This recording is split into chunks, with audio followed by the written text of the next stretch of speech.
Okay, before the present, this democratic rule that we are now, joining the military is long life guaranteed for anybody in the military. Long life? Yes, long life.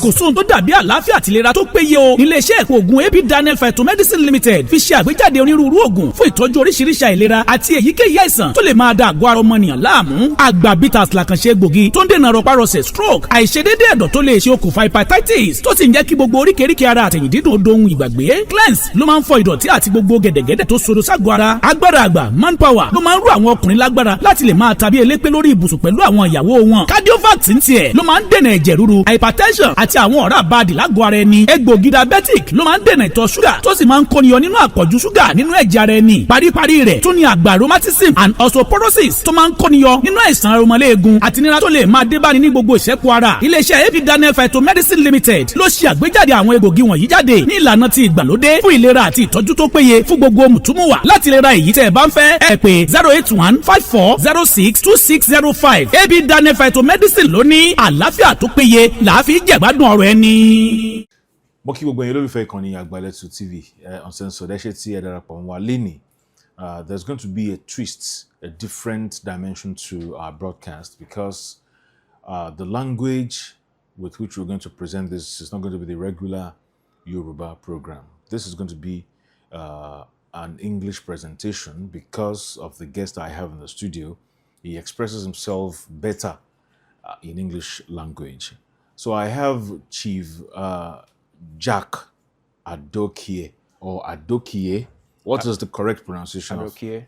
of Adokiye? Yes. Chief Jack Adokiye. Yeah. You came in from Port Harcourt. Yeah, all the way from Port. All the way from Port Harcourt to Ibadan, to Àgbàlẹ̀tù studio. Thank you so much for coming, sir. You're welcome. Yes, Chief Jack Adokiye, you were in the military. Yes. And you have some experience, unforgettable, that you'd like to share with people. Yeah. Okay. Chief Adokiye, were you a coup plotter? No, I'm not. I'm not a coup plotter. Somebody, Captain Emperor, involved me. Captain Emperor involved you. Yes, at 11th hour. 11th hour. That's close to when Yes. the execution will begin. Yes, on the 21st of April. And the following day was the day of the execution Of the coup. of the coup. Okay. I never even know that they were planning a coup. Okay. He was one of my officers at the directorate. Now, at that time, General Ibrahim Badamasi Babangida Yeah. was the military head of state. Yeah. And at that time too, the coup was popular or became popular as the Orkar coup. Yeah. I would like to know your involvement right from the start. What prompted the coup? How did the coup come to be? Later, we'll talk about the involvement of Great Ogboru. Okay. Then I would like to know later if indeed Chief MK Abiola was part of the coup and what was his involvement in the coup. So I want to learn, I want to share from your experience. The coup, I think it was planned by Colonel Eyam and Major Mokoro, Captain Emperor, Captain Tolofare. These are the 4 key People. people. Now, those 4 key people you mentioned, Yeah. the name Gideon Orkar. Orkar didn't come in. Orkar came in. They brought in Orkar. You know, coup, when they have the planners and they have those they bring in for execution. Okay. So why is the coup, or why was the coup not known as Mukoro coup? Why is it tagged Orkar coup? Why it was tagged Orkar coup, but because he was at the radio house So announcing. It's just like when General Dogoyaro went and announced, I think for Babangida or who. Okay. So it was his name that was on air. On air. So So the announcer- all other people were expecting signal from him. Yes. Okay. So he's the announcer. So it's his name that will ring bell. Okay. But the planners, Their names were silent. It was when the government, maybe when they succeeded, Okay. they will know those that Planned the coup. planned the coup, and they will know the people at the head. So the coup did not succeed. He did not succeed. So how did it start? How were you involved? Okay. I was deceived by Captain Emperor.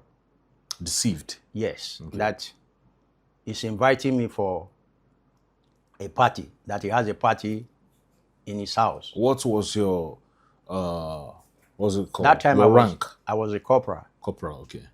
So he left the Ikeja cantonment, his resident, on that Saturday and visited me in my residence at Arakan's barrack. We were even doing fatigue. What is a fatigue? Fatigue, like a cleanup.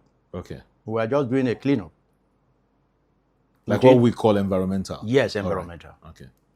So the next thing, there was a boy, one of my colleagues, who was just posted in after his training from depot. I know him. He works in our office. They just posted him in. His name is he's from Imo State. Kano is his name. Okay. So he now went to my house. I was not in. I was downstairs doing environmental cleanup. That's fatigue. Fatigue. They now said, Captain Emperor is looking for me. I followed him to the office because the office is very close to the resident at Apapa there, Arakan's barrack. We were there. He opened his car, Passat, and there was two Ghana must go. He unzipped it, the two Ghana must go, and was asking me, do I see this money, that the money is from River State, our state. It's our state money. I said, wow, how come? They said it's for the party. I said, ah. He now gave me 2,000 naira. One bundle out of it. 20 naira each. That was our highest denomination. That is for my weekend.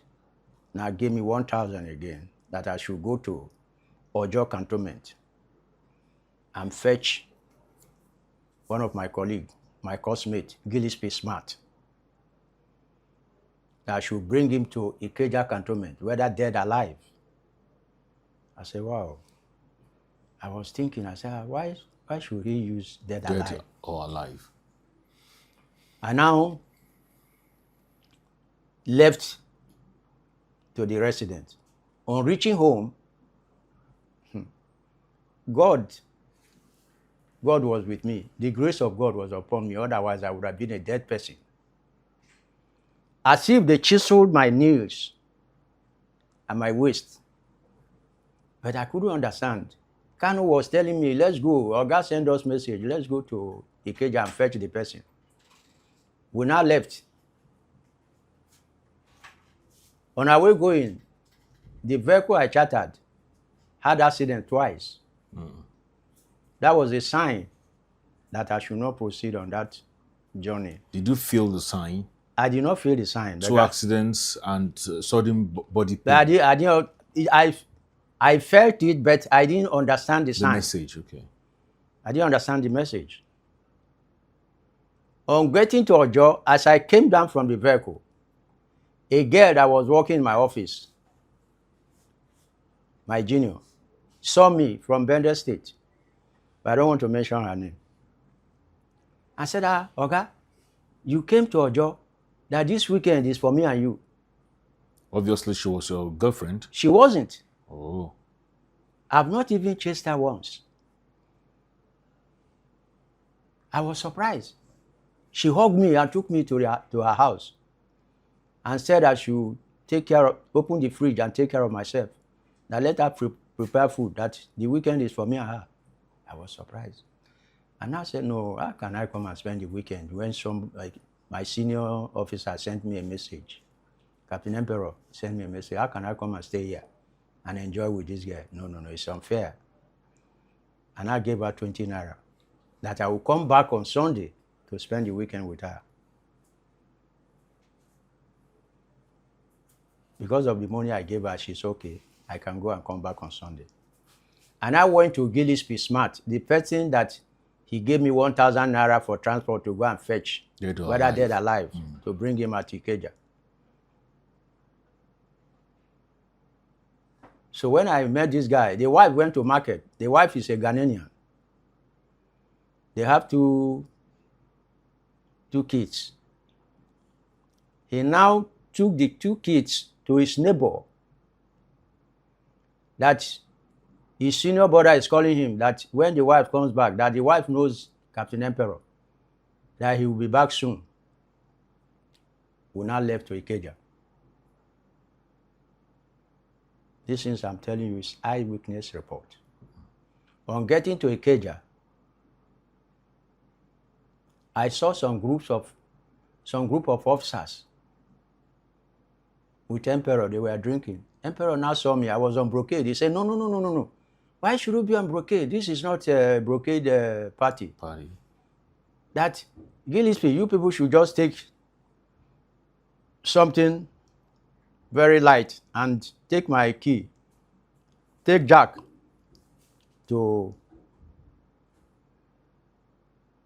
back to Apapa. Let him dress on uniform. And I told him, I said, no, Oga. The Provost Marshal, Major General, Brigadier General Umorege, said nobody that is not on duty, if you are not on duty, you shouldn't be on uniform weekends. It's on the notice board. They say, no, am I not one of the staff officers at the directorate?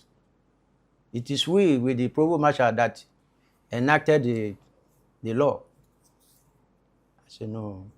He said I should go and be on uniform. Even on that, on getting to Apapa with Gillespie Smart, with his Passat, I did not wear uniform. I put my uniform and boot in my kit bag. Then wear a t-shirt with a canvas and the jeans. We now left.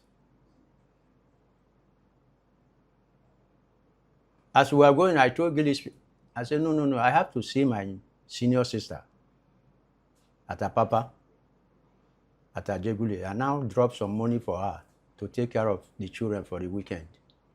We now passed through this creekery,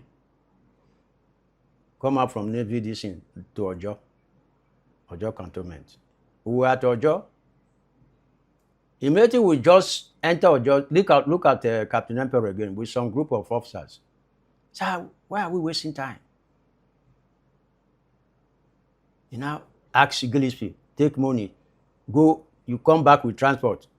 He now took the Passat from him. He was the one that was driving now. We saw we went to one or two places in Ojo there. Then we went back to Ikeja.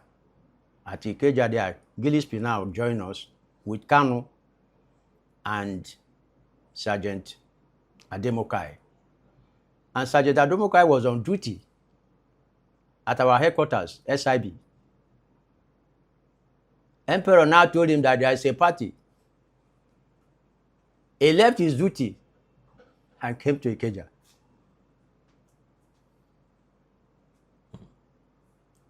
So on getting to Ikeja, he saw me, he was trying to ask me, what is the party going to look like? What is it going to be about? Yes. Or what is it about? What is it about? I told him, I don't know. He has not briefed me. He said, no, you are telling lies. That I must have told you because all of you are from Rivers State. No matter my mother is from Rivers, I'm from Edo, that I don't think that he has not. You are telling me lies. So me and him, we wanted to even quarrel or argue over it. I said, I don't know. He has not told me. We now left that issue. The next thing, Emperor said I should come, call Sergeant Ademokai, call Gillespie and Carlo. He took us on his Passat outside the Ikeja, not knowing that he was taking us to Major Mokoro's house. That was GRA, in GRA Ikeja, but behind the Ikeja cantonment. Cantonment. He didn't even tell us that we are going to Major Mokoro's house. So, about some meters, about 300 meters to Mokoro's house, he stopped and said we should come down. We told him, Oga, we are not coming down. That he should tell us where are we going and what is the mission all about. Now, when you got there, you immediately recognized that was Major Mokoro's No, house. Major Mokoro's house, he has not 3 meters 3 away. meters, okay. But you know that... No, I've not been to the place before. The place before, okay. So, and I said we should come down. And all of us say, no, okay, we cannot come down. We want to know the main purpose of this movement. What kind of party? You said party. Where are we going to? Jack, I can't do you bad thing. You are from my state, River State. Gillespie, you are my state man. Sergeant Adokiye, you are from Edo, but your mother is from Rivers. You are my brother too. Kano, you are our next door neighbor from Imo. We refused to come down. He now left us. We were still in the car. I went and met Major Mokoro and told him that he came with some soldiers and they refused to come down from the vehicle to his house.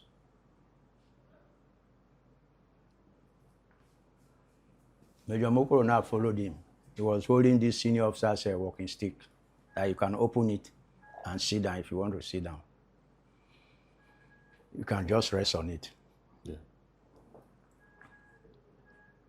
So Major Mokoro followed him. Immediately we sighted Major Mokoro. The army has a very disciplinary spirit. Yeah.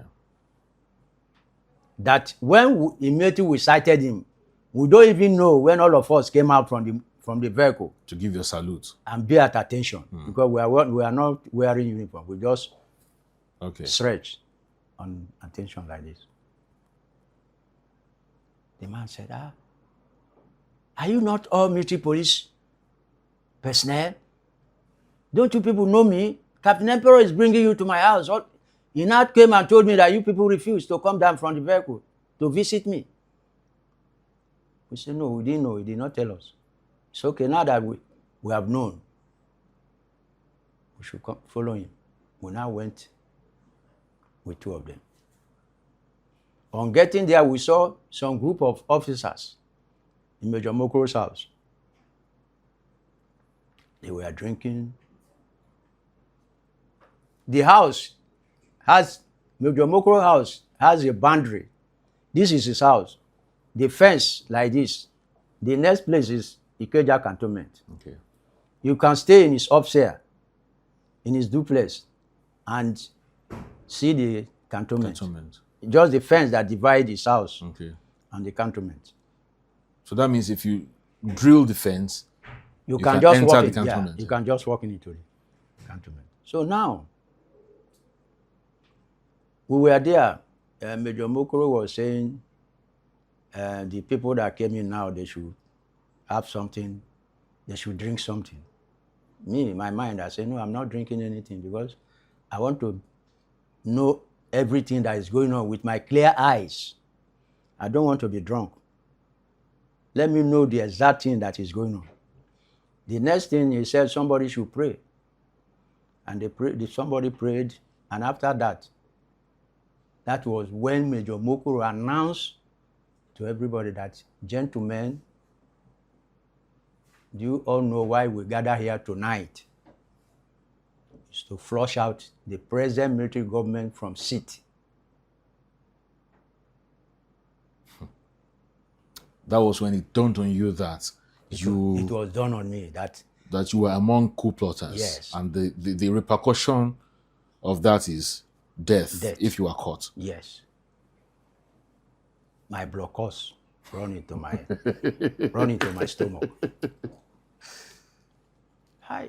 That was when it occurred to me that all those signs that I was telling you that I experienced, that God doesn't want me to follow them, to be involved. yeah. But I did not understand the signs. But Signs. now I know the signs. So from there, he said, Captain Emperor, Captain Tolofari, make sure nobody escaped. The next thing, J5, brand new ones, one station wagon came into his premises. So that means almost all the military guys there were lured.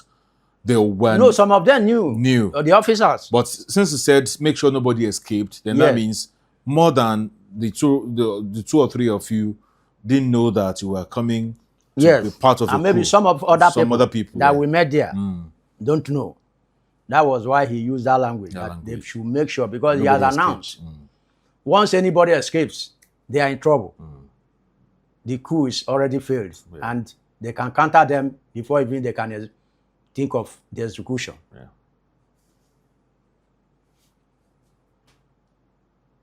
We entered vehicle immediately, we straight with full speed. If you see the speed we took on a convoy. How many J5 buses? The J5 was about 6. Okay. I think about 6. Then one station wagon. Then himself was with 504. Okay. Loaded with money. Both the boot everywhere, even at the back, even the front. We went on convoy to Ikorodu, Great Oburu warehouse. On getting there, I saw even one sergeant that retired in my office recently, that period. He was greeting me. He didn't even know. They recruited them that they want to give them job at that very Great Oburu fishing. Yeah. So they lodged them in a hotel, as I was told, for maybe 1 or 2 weeks before they brought them in that night. They did, for me, I think most of them don't even know what they want to use them for, the operation that they want to use them for. Just like but they deceive them that they want to give them employment. So at that point, they now called, we met one major also, Major Obahi. I think he's from Delta or Odo, I don't know. He has once been a commander, a CO, a commanding officer at my 2 Signal Barracks. He was the one with Captain Tolofari, with some other officers and soldiers. They now said we should join. I think we used about 3 J5s, 1 Black Maria. We took off. As we took off, we got to one place. The major said, no, we should dismantle the 2 police checkpoints. You know, that Ikorodu is just like you're almost going out of Lagos. There was 2 police checkpoints before the warehouse. And during this time, I was telling you, we don't even have a pin with us. In ammunition. Right? Got both rifle, it was only Tolofari. Have you changed to your uniform? I have changed. Okay. So all soldiers were in uniform? Uniform. All right. It was when we get to that... Mokoro's house? No. Ikorodu, At Ikorodu warehouse, okay. Because I was still with my kid bag. Okay. That was where I changed. Now we took off from Ikorodu. Major Bauer said with Tolofari we should dismantle the 2 police checkpoints. That because our to and fro movement, they have signal, radio signal, something in their 504, this station wagon they use in those days. Say they can use it to communicate their police headquarters. Now they don't know what army personnel are patrolling here for. The headquarters might phone army headquarters. Then they might suspect something and maybe come for recce. We have to dismantle the 2 police checkpoints with ordinary handle, with Ogboju. Now, dismantle means you send them away. We held them with their rifle. Okay. Unknown to them, they thought maybe you want to talk to them or be friendly or something like that. Okay. They say immediately you get close, just everybody should just rush Each and every one of the them, police police officers. officers. So you got them arrested there. Yes, dismantle them from dismantle their gun from their hands. Okay. Even the inspector collected his pistol. We now took them. The first second we took them to Ikorodu. Back to the warehouse. Back to the warehouse. Okay. You held them there. Yes. Our people are now keeping them for hostage. Okay. Before now, we proceed Back to Lagos. Back to Lagos to signal my 2 signal barracks. The same thing Obaye said, the way we did at the police checkpoint, that is the same thing we are going to do at my 2 signal barracks. And they have first gate, second gate. And the first gate was about 8, I think. They were 8. On getting there, they know Major Obaye. As he came down, he called the sergeant. They all know him. He was their commanding officer before. He now told them that he's on duty. He's a garrison visiting officer. That he's going around all the army formation within Lagos to check how soldiers are performing their duty, how they are at alert. That how many of you sergeants, he said, call all of them. Some were relaxing because duty like that, they normally share. Some will relax for some times. After that, they will change. So that it will not press them. As they came, so they fall in. He was standing in front of the sergeant. The next thing, before they know, we have gone behind them, held them with their guns. They were trying to make gra-gra. They now said, shh, keep quiet, surrender yourselves. They now surrender themselves. So the second place, one of them was sleeping. So we didn't know, he didn't come out. So before he could carry his rifle, Torofari just shot at him. No, he didn't shoot at him. He said, Okay. Stop that. Okay. If you do any funny thing now, I bring it down. He now surrendered. As we took all their guns, do you know the next thing? Torofari went into the J5, brought marine rope. What is marine rope? Marine rope, this rope that you can use it to tie. If you want to spread a cloth, Okay. Marine rope is in different colors. Okay. There are some green, some white. They have already cut the sizes. They now tie them, hand back, The legs, throw them inside the J5. Then some of our soldiers were now controlling the gate, because so that the aim of our entering there, if some officers are going out and they didn't see anybody on duty, they might raise an eyebrow. Yeah. Now we left. After doing that, they were in the J5. Then their guns, some of our men were using their gun to guide them while they were in the J5. Now we drive straight to the armory, where the arms and ammunition is. Okay. On getting there, Captain Tolufari and some other officers brought these long pinches. You know the long pinches? So the armory, they use bar. They cross it. Yes. They lock. So the next thing, they use the long distance. Very sharp, new one. Any padlock that they break it. They break it. After that, we gain access into the armory. The next thing, Obaye entered and was telling us, clear this line. Clear this line. Because he knows the armory very well, as the commanding officer before. They now see when you are being introduced or they announce to you that you are part of them in any coup. My brother, the coup has a spirit. The coup has a spirit. It has a spirit. So that means you have to join them. No.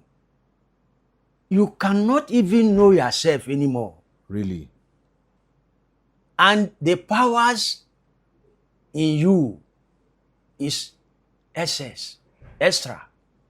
Because some of the ammunition boxes that 10 people will carry, 4 people will carry it. It's just like when you meet a lion in the bush face to face, and now you know that you are a dead person. That's what I mean, that you just have to join it because you don't have a choice. Yes. Just than to because obey. For you to escape from the lion, even there is story building, you fly it. It's called adrenaline. Yes. It will pump up. And things that you won't be able to do naturally, yes, you start doing them. Because all you wanted is your safety. Yeah.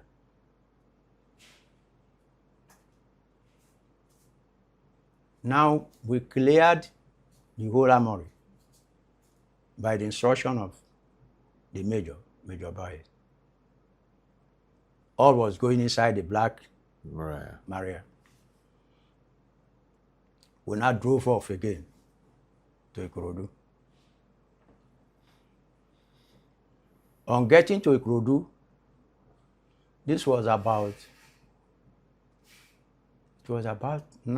10 after 10, some minutes after 10.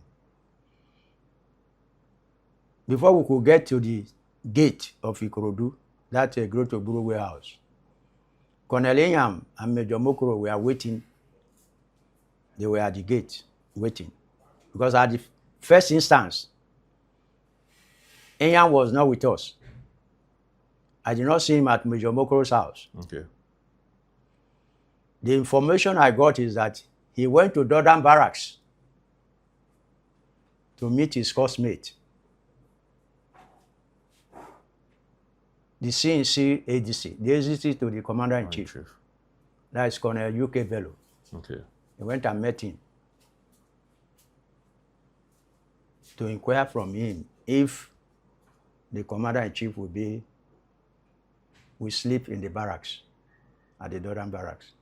Because most times, from information, they said the Commander-in-Chief doesn't sleep every day at the barracks, for safety. Okay. So, as it is the coursemate, UK Bello and Enyam, they are coursemate at NDA.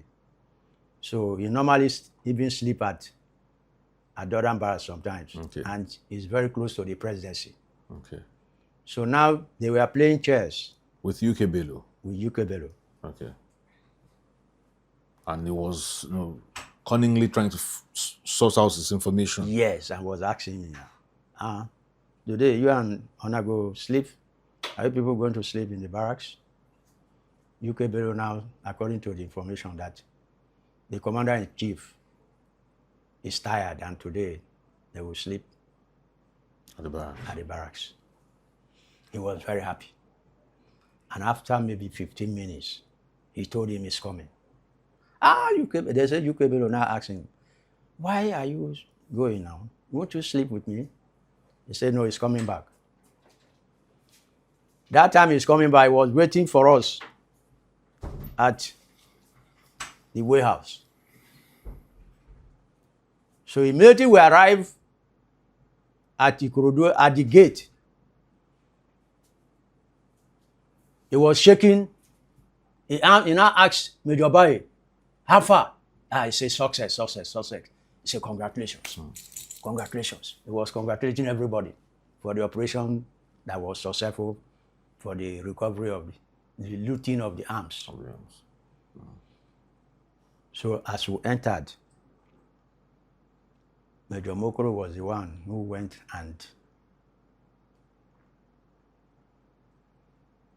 he now called everybody that Captain Emperor you will go to Ikeja. You, Captain Tolofari, you will go and you capture Ojo cantonment. I was giving them instructions on their areas of operation where they will capture. So they were arranging their men. Now Emperor came and called us that we are his men, that we are going to Ikeja. So I think we used 3 J5 to Ikeja. And Major Mogoro was trying to announce to the officers and men that the arms, the rifles, anyone that you know how to operate well, because there are different type of rifle that was in the Black Maria. So everybody was taking the one that you are perfect with.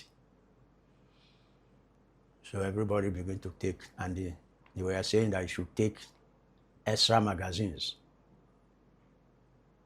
So we even stock some in our uniform pockets, even in our, so that in case of anything, some people were carrying like 4 or 5 magazines.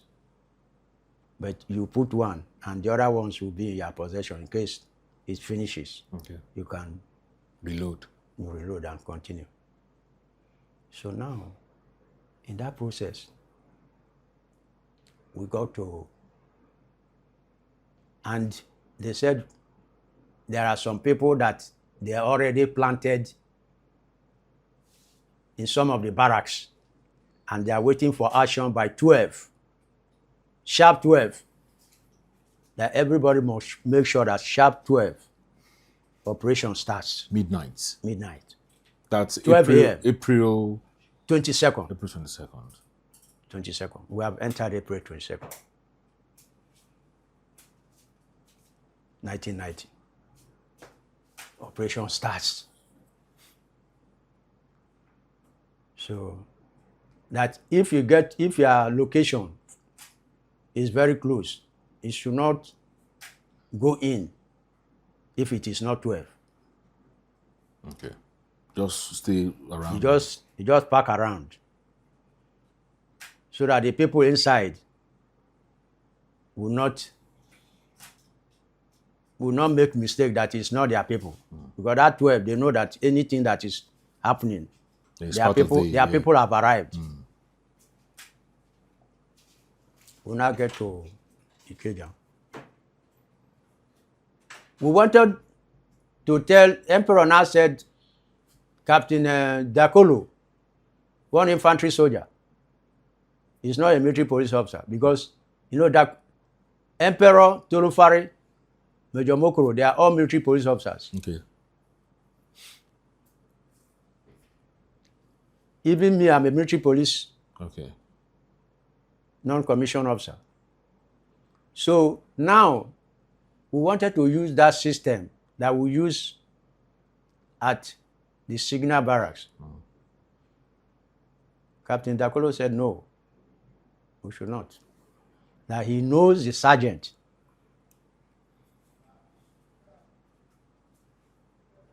That is in charge of the duty at the Keja cantonment gate. Okay.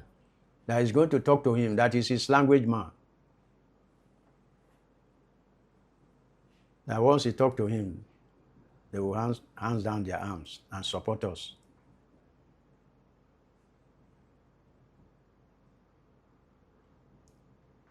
The next thing, as we came down, about 5 of us came down. Emperor there was riding one of the J5 and some others. He now went and called the sergeant, spoke Ijo. Abetobrai. The other one said, the sergeant said, Mio, he said, government Babangida overthrew me. He said, no! Shot him dead. Now, what's the meaning of government Babangida overthrew me? That the government of Babangida had been overthrown. So the other person said no. No, the sergeant, whom he said that is his language man, that if he speaks language, that he will cooperate with him. He will cooperate with him. So it was now the one that shot him. He shot him because he refused to cooperate. Okay. So once he shot him, my brother, All other of his colleagues around the gate, the soldiers there, come and see firing. Come and see firing. I nearly have died at the gate. Even as Dakolo was shooting, he did not even know his people again. Those that are with him and those that are on duty there. It was now shooting everybody aside. Everybody aside. Because he was very drunk. He shot at me. I'll show you the distance later. I had a bullet wound here.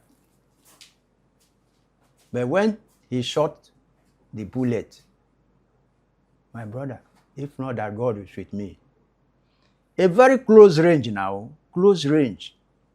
He aimed here, but before he could put his hand in the trigger and release, I don't know whether it's an angel or whether it's Holy Spirit or now bend me down.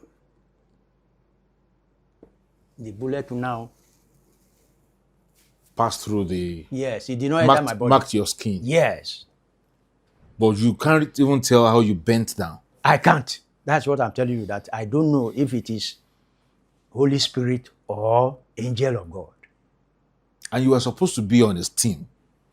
We were in his team now, and trying to make sure that we capture the gate.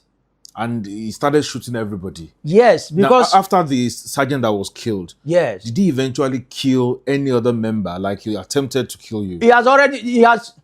I told you that since he has killed that guy, killing is, once you begin to kill, the blood torments. The blood torments. Yes.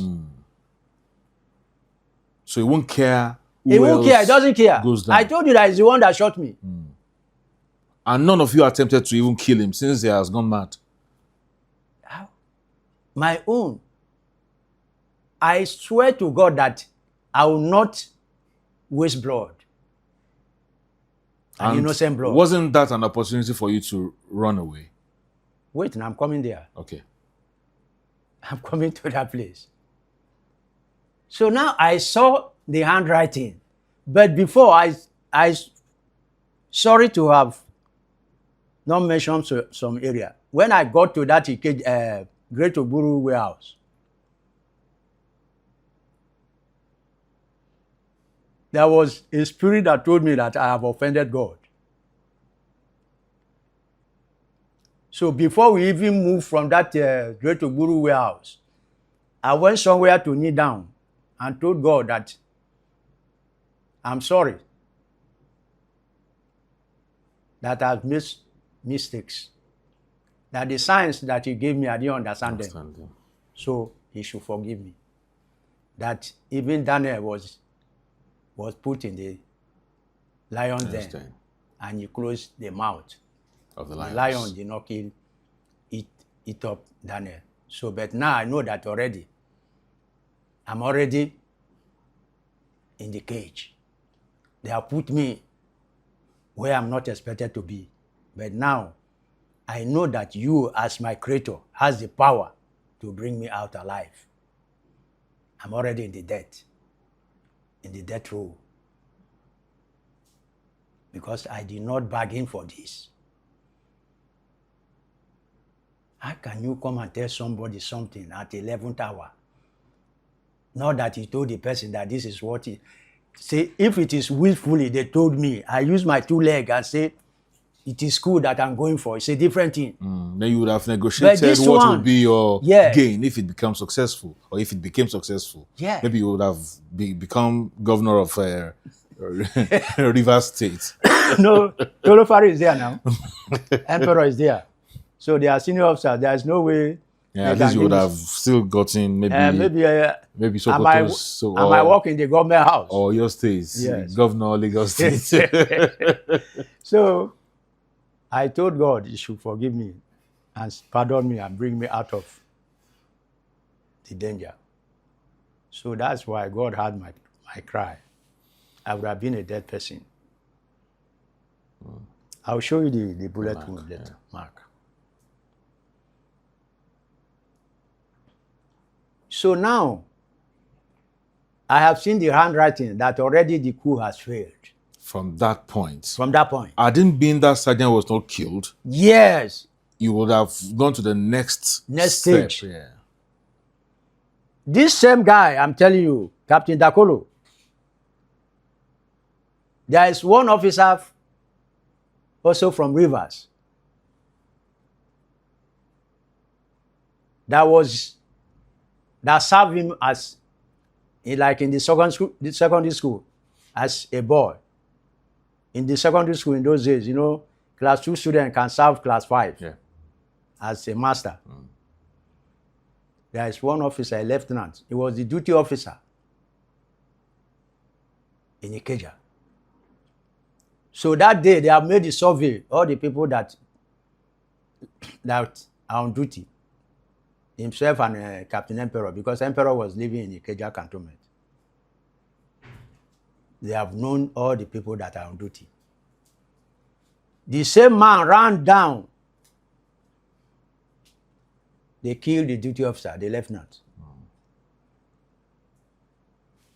It's a Rivers guy. It's from Ahoda. They killed him. So, from the experience at the gate, I now called Kanu. But before we left there, it was not something that we were walking. We were crawling, diving, because there was, if you stand, bullet will pick you. That was how we crawled out of the Ikeja cantonment gate. So when we left there, we went across a kind of GRA opposite the cantonment. A kind of GRA opposite the cantonment. So we were looking for where to take refuge that night. But you already knew that it was a failed coup. Yes. So you couldn't advance to the next stage. No, I couldn't advance. What about the other groups? Those groups Already that went to Dodan Barracks? The Dodan Barracks, like Torofari has captured Ojo. Okay. Successfully did that? Captain Torofari. Okay. They has successfully carried Ojo. So it's only Ikeja that failed? Ikeja failed. Okay. Then Bonican failed. Then that of Dodan Barracks, they succeeded. Okay. But they were not able to kill the commander-in-chief. Now, before we come to Dodan Barracks, let's come to you. I asked the question, why didn't you take a flight from that point when you realized that it has failed and your commander has gone mad? No, the commander himself is not that man. He's 2IC to the other man, Emperor. Emperor is in charge. Emperor, okay. No matter both of them are captain. We have senior and junior captain. Okay. Emperor was the commander. So you couldn't leave? We did not even, on that point, we could not even reach Captain Emperor. Okay. Because the bullet shooting was so tense that it's just like when you are in a mountain and there is fire on the mountain. Everybody, what you are talking is about your head. You are not talking of commander. So that was how we retreated out of the gate, finding our way where we can have some rest so that before daybreak, we'll know our next line of movement. But you knew that once it's midnight and it failed, then you can't do anything any longer. No, there's nothing we can do because already the point of assignment has failed. So what happened at Dodan Barracks? No, but this man, Orkar succeeded in capturing Radio Nigeria. And he was there making announcements. I didn't know what happened at the other... No, he doesn't know. If he knew, he wouldn't have made... He didn't know. that some of the places has failed. So while he was there, one of his language man, a lieutenant colonel at Bonny Camp, what was that his name? Lieutenant Colonel Zidon. We were together at 82 Div. That time he was a captain. He was at Bonny Camp. He's from the same place with Major Orkar. So he was on tracksuit. He was called to go and see Orkar. So when he went, the boys that captured the radio Nigeria wanted to shoot him. Orkar said, no, it's my brother, allow him to come. He now met with Orkar. He said, my brother, why are you doing this kind of a thing? You didn't inform me.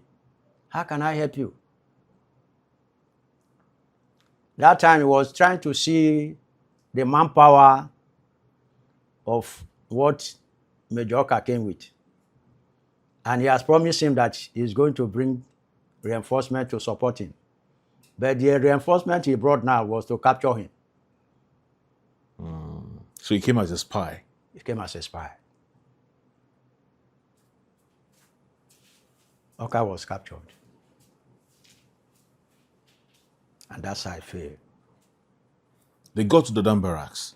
They got Dodam Barracks. Why they got that place well is that there was one Lieutenant Chinwendu who is in charge of the APC. That's Armored Personnel Carriers. He was in charge. If you see him, very tall. So already he had been told by Enyam them that he is going to work on Dodam Barracks. And what he did before that 12, they went to some of the APC that was around the presidential area. You know, the barracks is big. The Dodam Barracks is big. But there are some armored personnel carriers that was close to the Commander-in-Chief's residence. They have removed all the firing pins. They removed all the firing pins. So they've disarmed every APC around the presidential residence. Is it true that UK Bello entered one of those APC? Yes, I'm coming. Okay. Now, when the shooting started from Obalande, UK Bello went to the commander-in-chief and was telling him, he's hearing some fire, you know. He said, my friend, go and sleep now. Who is that soldier officer that will try my caliber of persons? That's Babangida. Yes. The next thing, they knew, they almost get into the villa, to the resident. Now UK Bello now wore his uniform because himself too is an armored personnel officer. Okay. He know how to use that APC.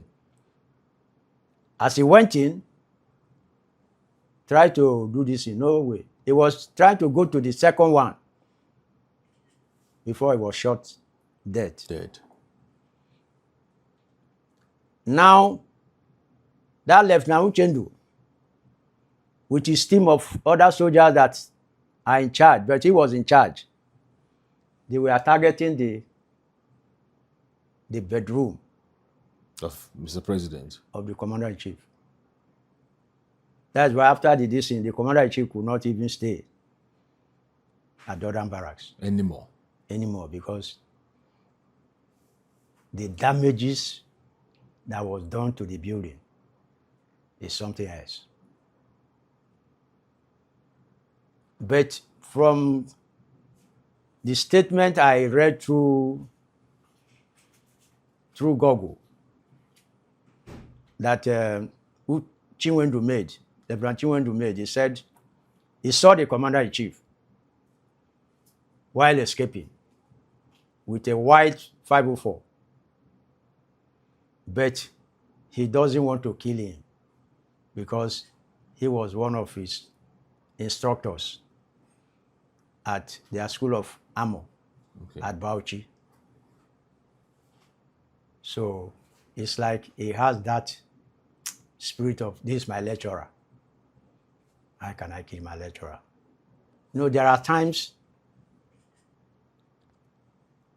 people go into a kind of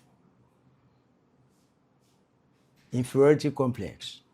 I may say, you see somebody say, this man, even if you have the mind to kill him, you say, no, it's my boss. It's my boss. Once that mind, that spirit comes into your mind, that evil thought, you'll be defeated. Well, it's not inferiority complex. I think it's more of when being humane comes on and depresses the evil thoughts that naturally is innate in every human. Yes. That is the best. It's the best language for it. So that was why he said he did not kill. And that if he should shoot him, nobody will see his bone with the armor personnel carrier. So they let him go. I saw it in Google. The guy is in US. He's a scientist now. Okay. He's from a very wealthy family. Lieutenant Uchendu. Lieutenant Uchendu. The entire Babangida family were there. No. That day, I don't know. It's like somebody, they gave a hint or something like that. That weekend, the family were not there. But the commander-in-chief was there. He was there with the ADC. Who protected the CNC? I think there are still people that are guiding the DC, even at the death of the ADC. Okay. There are still some soldiers that were there. So I think they were able to make sure that they protect the commander-in-chief. Now, was it there or he eventually left? At the Northern Barracks. Yes. He eventually escaped. That night. What was the role of General Sani Abacha? I don't know what rank he was at that time. He was a lieutenant general. Lieutenant general. Yeah. So what was the role in foiling that coup? How he foiled the coup is that when the commander-in-chief escaped, according to information, after I met with Tolofari when he came back from Sweden, he said the commander-in-chief, according to him, left through the tunnel, the escape tunnel. Okay. That from the escape tunnel, he was able to go to National Theatre, Egamu. On getting there, he used the landline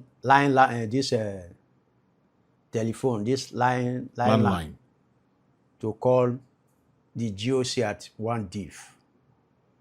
It was then Ike Nwachukwu. Okay. Major Nju Ike Nwachukwu. He called him that he should call Lagos and find out from the Chief of Army Staff. Because now the Commander-in-Chief doesn't know who is involved and who is not involved.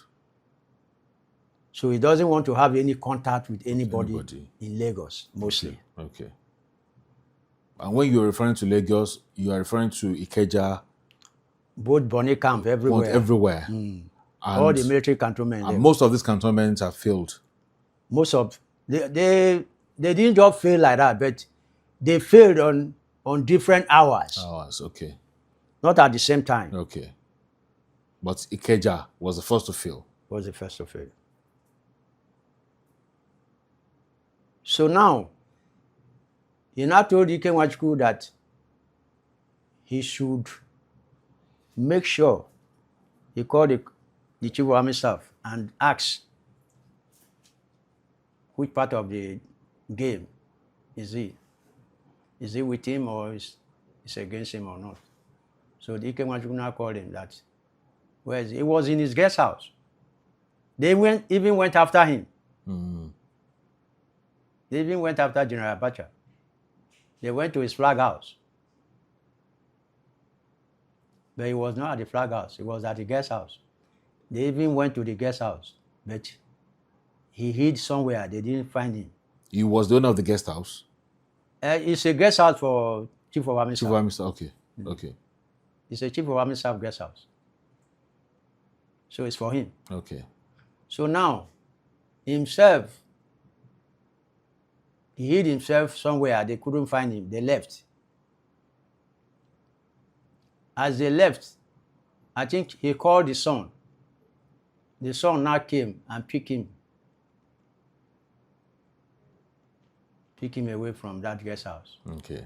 I don't know where he took him to. But from there, he was communicating. Ikemwachukwu was communicating with him. You know, sometimes they have this Radio. Yeah. So Ikemwachukwu now called him. It's okay. He will mobilize. He will call some officers in Lagos. He was the one who called that Colonel Zidon at Bonny Camp that went to meet Major Orkar. Okay. So from there, they started working on how to destabilize the plotters. Okay. You see, now, after that, the commander-in-chief called back Ikemwachukwu to find out. Ikemwachukwu now told him that Abacha said was a target. So he now knew that Abacha was at his own side. He's not one of the Plotters. So it's not true that Abacha was the one that always defended Ibrahim Babangida. It's not, he cannot be only person, but although he is very good, he's a very good infantry officer. Okay. He's a very good infantry officer. So now, after that, they succeeded in bringing down the radio listen and arrested Orkar. Okay. So there was no more radio announcement. He never made any announcement. He made. Okay. He made for some hours, from that 12 o'clock. Okay. Even up to 2. And people were listening. People were listening. He was making the brokers. Some Nigerians were even in that midnight jubilating. Already. Some of them are even jubilating before the coup failed.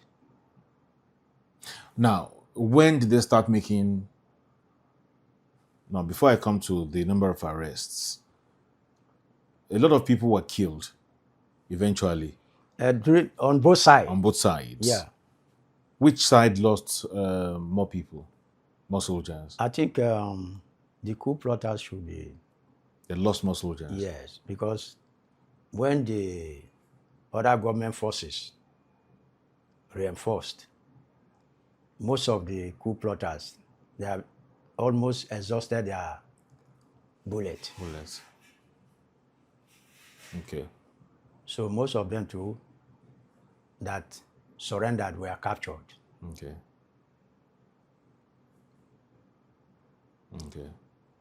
So do you know what this guy did? When he escaped, he did not find his way. Sergeant Adokiye I told you, he went back to duty. He went back to duty, knowing fully well that that offense is a capital offense. It was when now they were doing identification parade. The coup plotters are now, after the coup failed, they have to blow bugle. That's what army normally do. They will blow bugle for everybody to fall in at the parade ground, in all the military formations, so that the coup plotters will go one by one and be looking at their face to see if that night you are one of their members. And they won't spare anybody. No, now, because them already, They are on the already, death row. they are in the death So row. nobody wants to go down alone. Yes. Was that how you were arrested? I was not arrested. I escaped. You escaped? Final escape. How did you escape? I will come to that. Okay. He went back To his duty post. to his duty post. To pretend as if nothing happened. Nothing happened. He wanted to be innocent. But he came there not to join. Okay. He came there as a spy because he's an investigator. Okay. He works in our community police special investigation bureau. And he knows how to spy things and give reports. Because that year, he was one of the best investigators. They awarded him one Lister generator. Okay. So his coming there was to find out and spy and give reports so that they will foil any evil plan that Captain Emperors are doing. But when they roped him, he was not able to escape. So sometimes it's good for you not to put your nose where you are not supposed to. That was how the guy. He was among the 42 that was fired with Major Orkar now. That sergeant. Mukuru. What about Mukuru? Mukuru escaped. Wow. Colonel Yam escaped. Captain Tolufare escaped. Dakolo. Dakolo was arrested now. He was killed. Was killed. Captain Tolufare, Captain Emperor was also killed. So Emperor was killed. Mukuru escaped. Inyam escaped. escaped. Tolofari escaped. Yes. And Dakolo was arrested. Dakolo and the Emperor, they were in our Ikeja operational sector now. So with Gideon Orkar. Gideon Orkar was at the Radio Nigeria. So all those three were the main people that were killed. Others that joined them. No, there is one other other officers, lieutenant, and one other second lieutenant. That were arrested. They were arrested. Okay. Lieutenant Umukoro. They are other officers. So how did you escape? How I escaped. I'm coming to that now. So when I left that night, we went inside Ikeja, GRA, opposite the cantonment. So we were looking for where to just rest ourselves. Like how many of you? 2, me and Ekalo. Just 2 of you? Yes, okay. We escaped the same time. I saw a church. I said, whether we'll go inside the church. I said, no. Yeah, it's not good. Now we saw one uncompleted building by our right as we were going inside the GRA. 2-story. I said, okay, this should be the best place. So there was one megad there, an Hausa guy, and I knocked and said, she opened. He opened. I locked the gate. Then 3 of us, myself and Calvin, my second, with him, we went to this, I think the first floor. So I kept him like this edge. Kanu was at this edge. I was at this edge.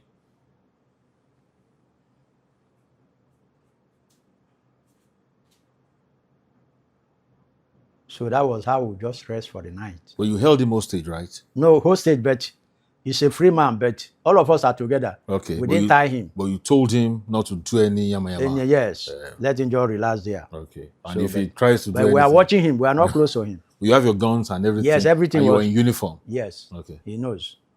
So at about 4 o'clock, I told Kanu that we will leave here. We now undress. We now went to, we asked him, where are the workers' working dresses? He now took us to a place where they dry it. You know, it's weekend now. Most of them, when they close on Saturday, they will wash their this thing and dry it towards Monday work. You know, now they are laborers. We now saw those their clothes. But in the army, we always have something that we wear as short. You must always wear short in case of anything. When you remove your reason, you can still escape. So we now remove all our uniform, boot, everything, the rifle, the magazines, extra this thing. There was a place that the roof, that the ceiling was halfway. And I told Kanu to use ladder and climb and put them. Your rifles, the uniform, the boot. everything. Yes. And the Megad saw where you kept them. Yes, I saw it. Okay. And I just told him that in the next 2 hours, we are coming to collect it. Okay. I should not do anything funny to it. But he didn't know that we are going finally. But you were not coming back. And he didn't know. We don't want to let him know. We now went and collected some shirts and slippers of some of the workers. And that night, Major Mokoro at Great Oburu's warehouse, he only gave us 2,000. That in case the coup failed, you take and help yourself and find your way to your safety. So now we left that place. Kanuna said we should go to Ikeja main town, that he has a brother. He has a brother. On getting there, my brother, those people, those his brothers, they are drug dealers. Wow. And I begin to think how I can come and take safety in a drug dealer's house, where CID and police will be shuttling. That's coming from fry pan into fire. So we spent 2 days there. Then this my wound. Was bleeding. It doesn't bleed, but you see it. God was working on me. Even as the thing pierced through my distance, God used this coated blood, thick blood, To seal it. Seal it. God so loved me. He sealed it in a way that I did not bleed. And if I tell you that I did not go to any medical store or anywhere to treat it by doctor or nurse, the thing healed by itself. I only sent somebody to buy me some pain relief and antibiotic. Because if you go and show this thing at that time to anybody, you are a suspect. You not even know when they will call in the police or the army that one of the coup plotters is here. So I was so much conscious of that.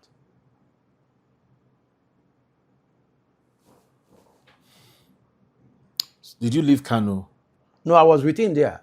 You spent 2 days. 2 days. After 2 days. You left together. No, we didn't go. Wait, I'm coming. Okay. Don't rush. We were there and I told Kano that we have to leave Lagos. We even spent almost 2 weeks. Either 1 week plus in that place. Okay. Then I told Kano that we have to leave Lagos to the east. He said, okay.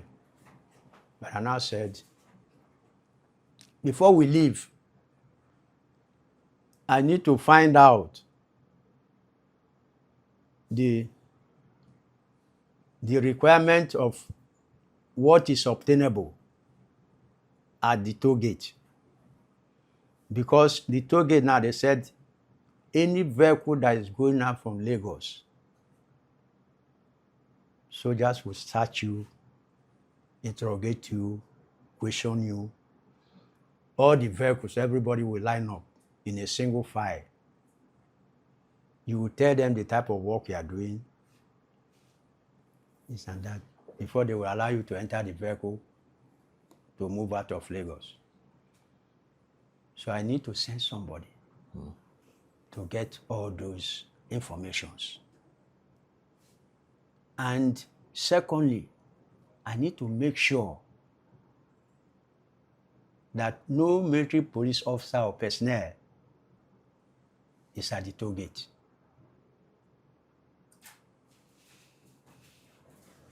Because I've served almost up to 12 years. So I've stayed at the training school for 2 years.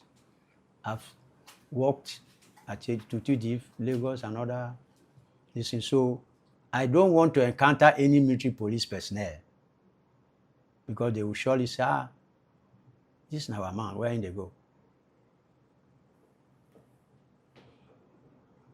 So I have to send somebody to go and make that inquiry, make that inquiry and feed me back. When they came back, I have to go and make a complimentary card. Okay. And begin to put, say I'm a supplier, that I'm coming from Aba, 26 Ngwa Road. Because Kanu's brother is living there. He's a fashion designer. So we'll now put all those things and make a complimentary card. So when we get to the toll gate on the day of our departure, and I didn't even allow him to stay on the same row with me. So they made the inquiry. I brought out my complimentary card, I gave them that. I just came to supply some of my goods to my customers in Lagos. I'm going back to Aba. It's okay, enter vehicle. That was how we left Lagos. But we were very lucky. After that week, they start to check here. Okay.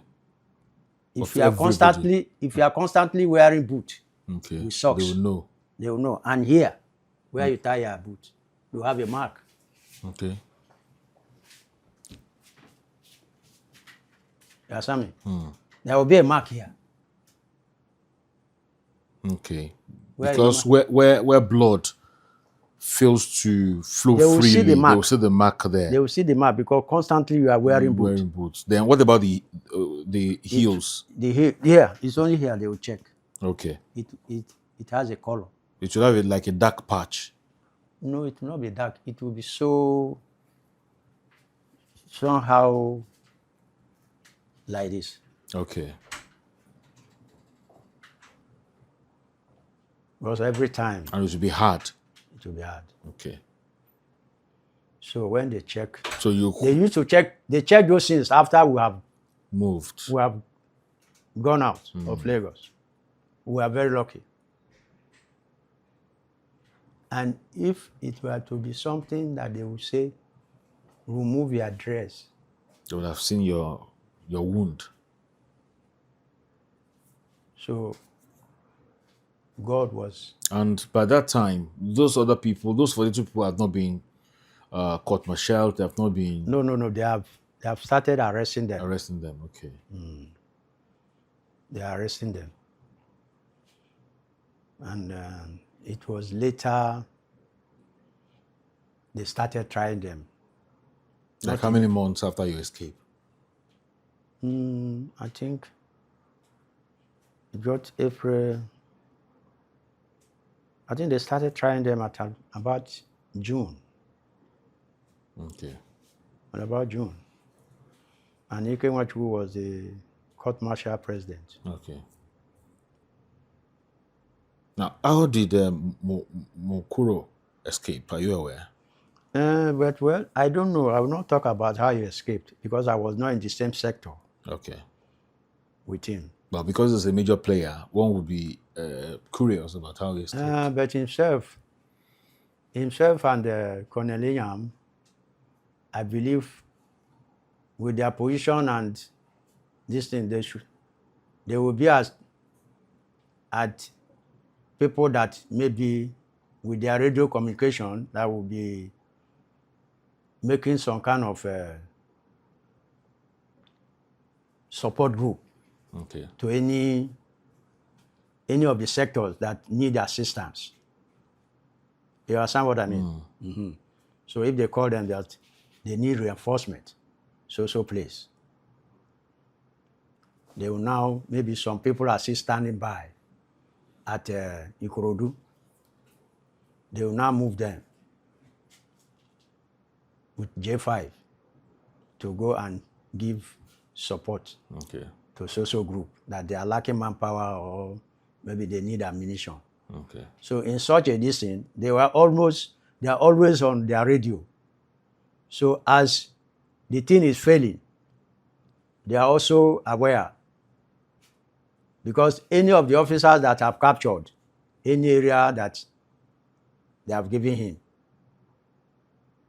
he reports to the radio and call Colonel Yam and Mokoro them that have captured my location. Okay. So they are aware. So them, I don't think that they are really into the operational this thing. They are just like giving assistance to any of the unit that needs support. They are not active in the counter. Now, this account you just gave us is we are talking about. Thank you. We are talking about something that happened 1990. That's about 35 years ago. 35 years ago, yeah. So now you're sharing your story to the public, to the world, and you don't seem to care anymore. How long did it take you to let people know that, okay, this is what you passed through? Was it after the exit of the final military government in 1999, or even before then? No, even when Abacha took over, Yeah.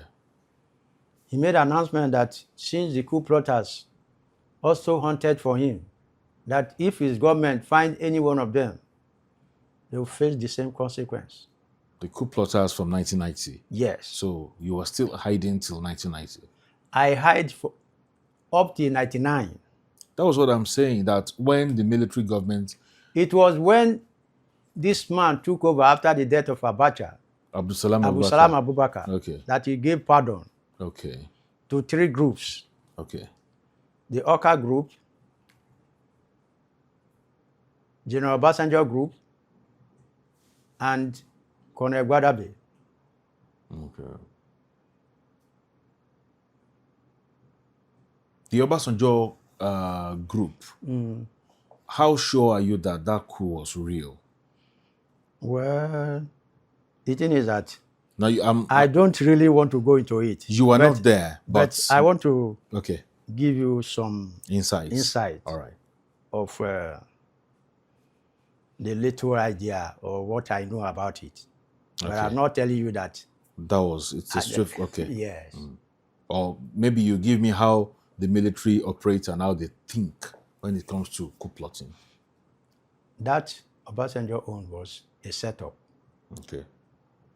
Why I call it a setup is that, when Abacha was a colonel as a brigade commander in Port Harcourt, 1976, he was traveling from Port Harcourt to Lagos. At the airport, I think he didn't queue up. A mobile police officer harassed him. So he was angry. He came back to the Bori camp. Now mobilized troops to go and shoot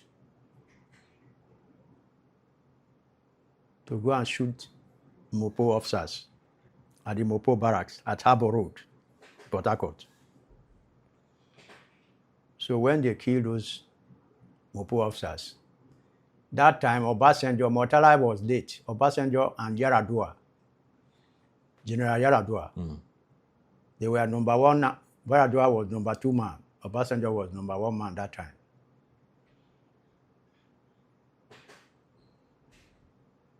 Obasanjo was the head of state. Yaradua was the chief of staff, Supreme Military Council.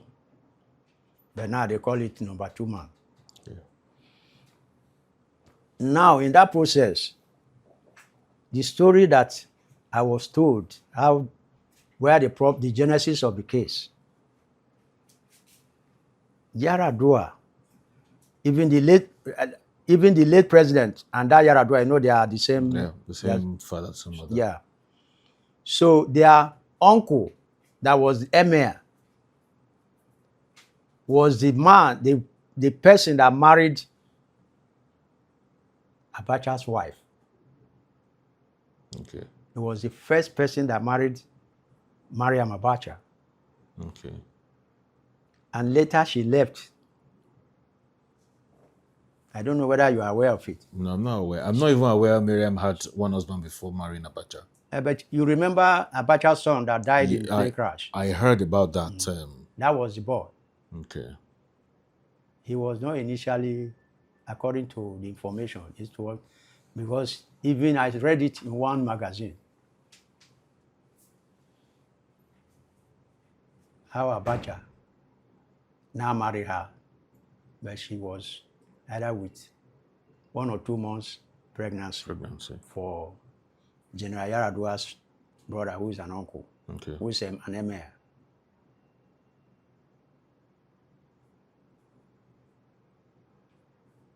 So now in that process, General Yaradua wanted to make sure that since Abacha took his uncle's wife, he wants to revenge. They have to ask the GOC 82D to court-martial Abacha for genocide.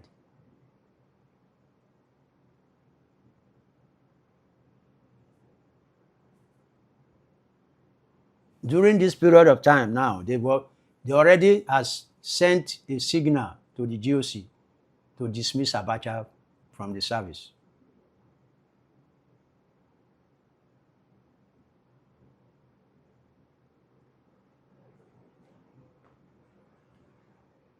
So the GOC dismissed Abacha, but his savior was T.Y. Danduma, the chief of army staff. Okay.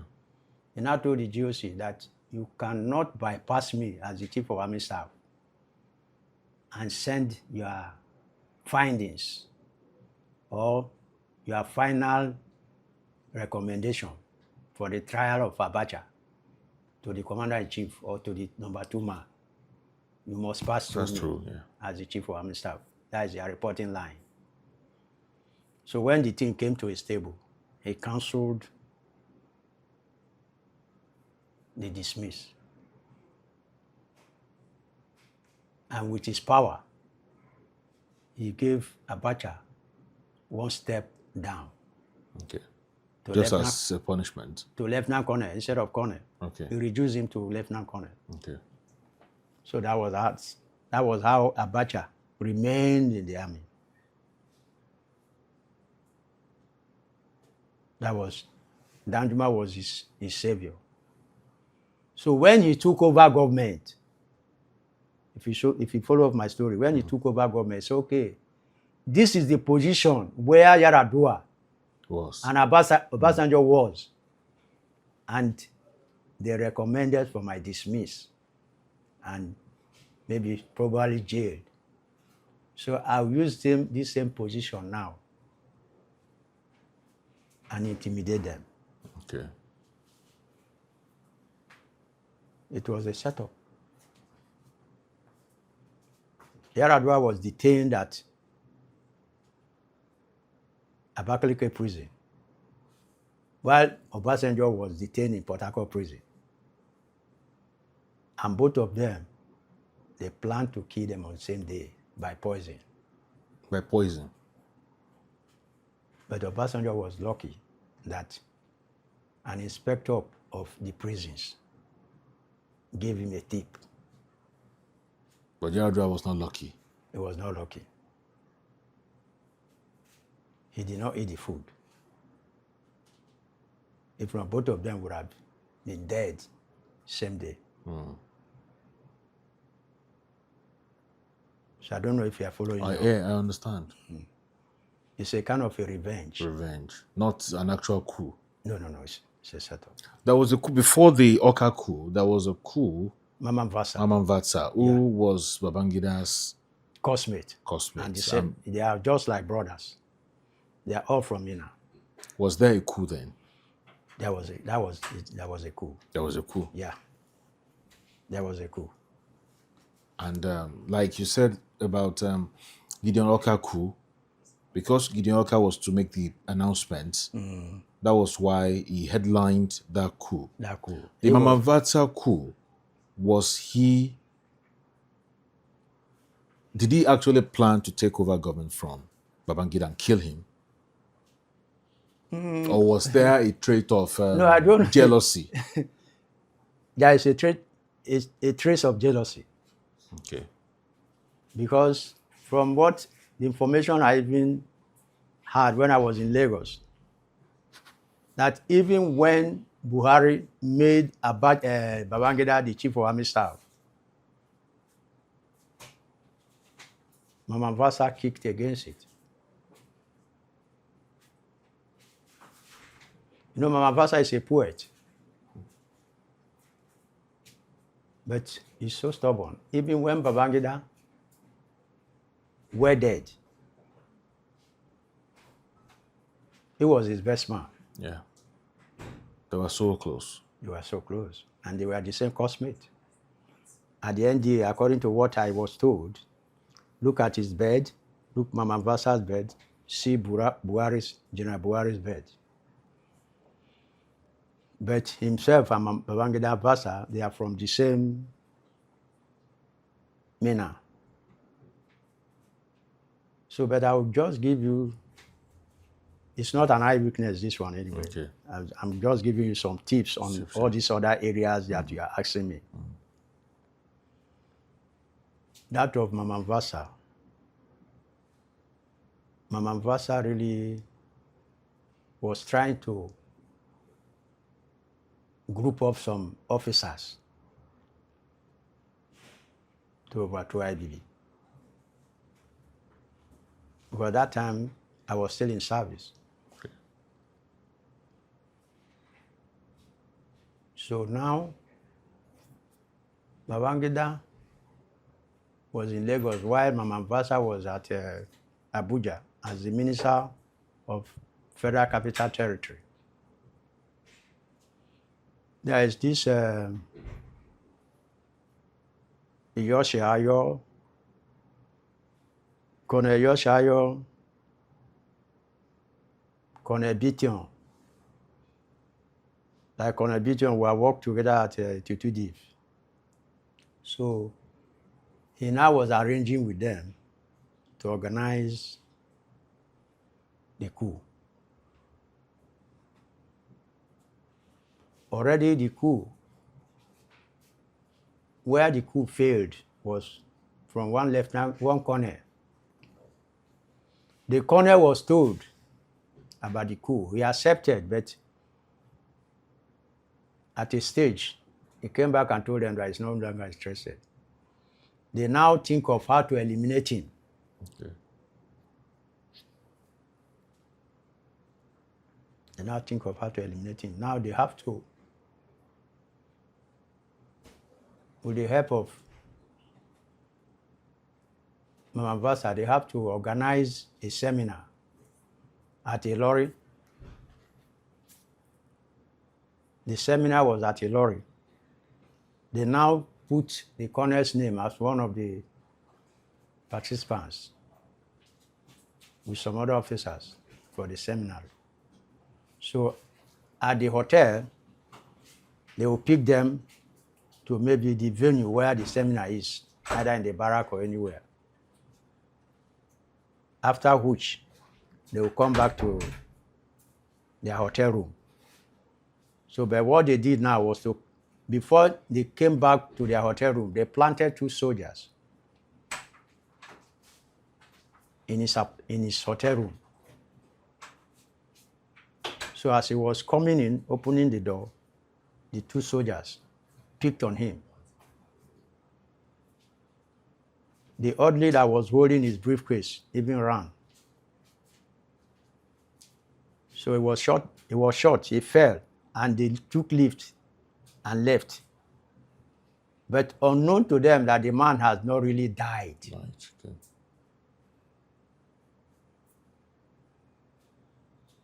So when the hotel workers came in, saw him in a pool of blood, he told them that they should help him fast to take him to the brigade commander's house, that he knows the handwriting on the wall where his death is coming from now. They now rush him to brigade commander's house. From there, he told brigade commander to give him biro and a recorder. He was from there. The brigade commander and him left. The brigade commander now told him that he wants to go and hospitalize him. He said, this one, I no go survive. The places where the bullet enter me, no doctor go save me, I go die. He said, okay, for formality, listen. They went to a hospital and he was admitted. He died there. The brigade commander did not go back to his house. He took those right up and The recorder.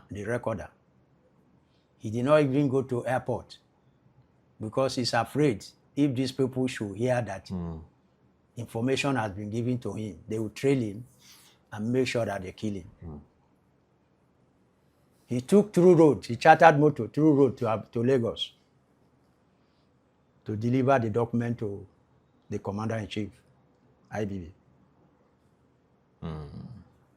So that was, they now use that one, tell Army intelligence to begin to arrest some of the officers that have been mentioned in different divisions. They have not even attempted to carry. No, they've attempted, but the D-Day was not. They are in the process. The process. But not yet executed. Executed. So they picked them up before execution. Unknown to them. Unknown to them. Because of the death of the colonel. See where the coup leaked? And one of my townman, my language man, was involved, Major West. He was the commander of artillery at Basawa.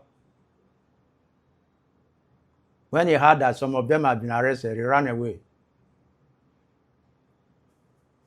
He escaped. He escaped. And later they said, yeah, according to what I learned, he went to a native doctor. Native doctor prepared some concussion. That's no problem. Go back. Nobody will recognize you. They will not mention you. He went back to his station. When he got down to the station, he was told that the colonel that is reporting to our Jos has sent message to fetch him. He said, why? His mind struck. It's okay. Let me see the colonel at Jos from Zaria. Immediately colonel saw him. He said, Major West, you are welcome. Sit down. Let me dress up. From there, he know that something is bad. So when he ran out, the colonel came out. He did not see him. He used radio everywhere. They get hold of him. But he was saved because of the president of the court martial at that time.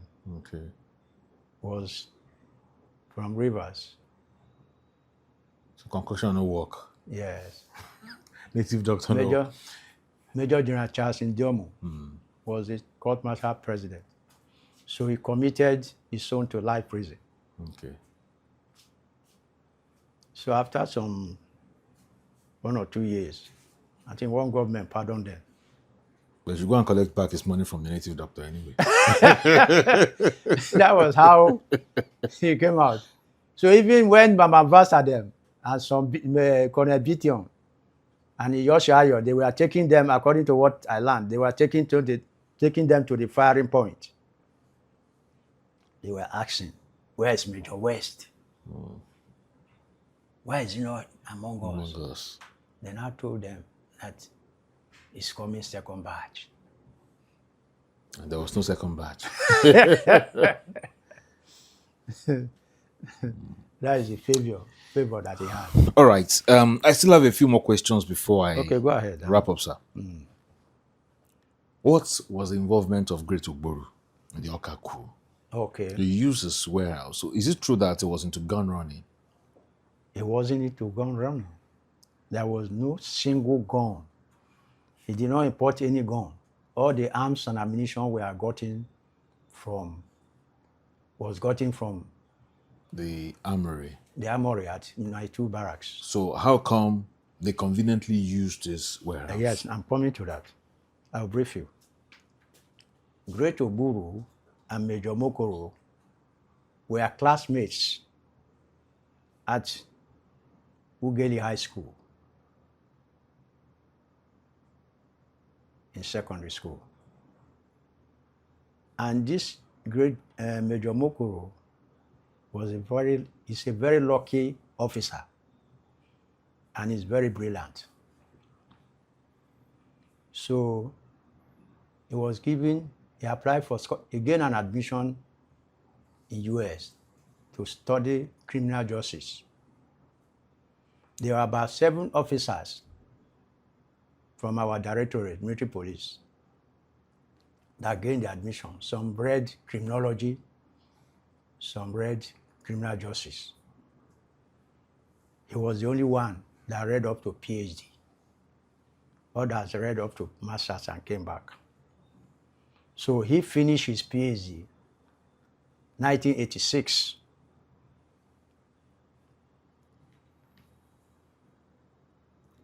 So when he finished, he made a stopover in London to see Great Ogboru. That was how he now told him, when you have read to a starting stage and you see some wrong things, it triggers your brain to bring a change. He now told Major Great Ogboru that I have the ambition to bring down this government. The only thing that I need logistics and finance. Great Ogboru said, if you can do it, I will finance you. That was how Great Ogboru came into the coup. Okay. Because of the relationship They've had. they had. They were at the same secondary school, and he made his request to him, and Great Ogboru bought the idea that he can finance him. But Ogboru never came to Nigeria.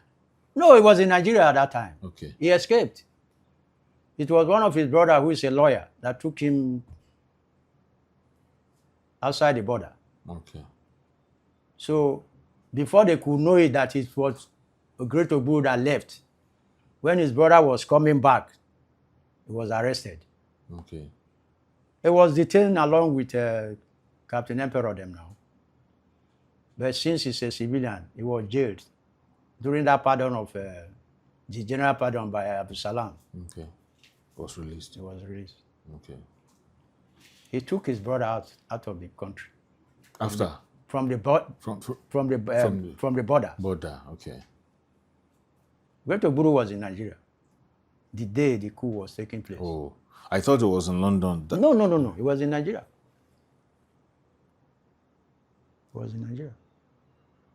Was MQ Abiola mentioned? No, Abiola was Babangida's friend. Abiola did not come in. Okay. The coup that Abiola sponsored was that of the one they used in overthrowing Shagari, Buhari, Okay. and the one they used in overthrowing Buhari is the one he sponsored. Okay. The two. Okay. Shagari owned, he sponsored it. Buhari owned, he sponsored it. Okay. That of Orkar, a hand and leg, no day there. After you left the military, same 1990, you stood underground for 9 years. 9 years Yeah. till 1999 or maybe 98 when you got the pardon. What were you doing? First of all, I didn't tell you one area. I remember to tell you one area. Interesting. While I was in hiding, at a stage, I don't even eat. I was lean as a broom. I just lean like broom. There was a time I wanted to say, let me take poison and die. But you know that a voice was telling me that I should go and open Bible and read. I went and took the Bible. I opened the Bible. The first place I opened was 1 Corinthians 10:13. I read it more than 3 times, that there is no temptation that has come your way that is new. That any temptation that you are facing, God is aware of it. And that He can equally bring you out of it and show you the way of escape. I said, I said, so God knows my case. And my problem is not a new problem. It's a problem that other human beings has encountered. I said, no, if God is aware of my case, I will not take my life.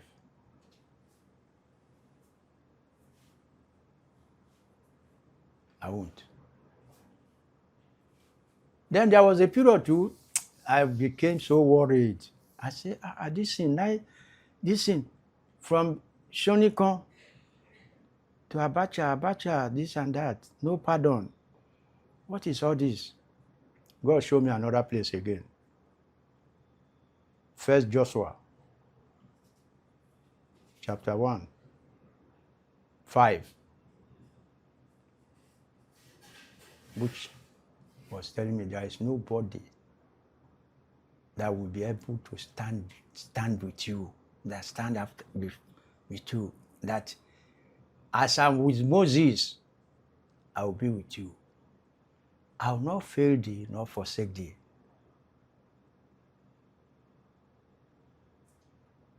I said, God. Now, during this period of time, after the pardon, I tried to go to one company, Adama Group, and applied. They now employed me and later gave me supervisor, from supervisor to chief security officer. But the salary was not all that buoyant. Did you tell them that you had a stint with the military?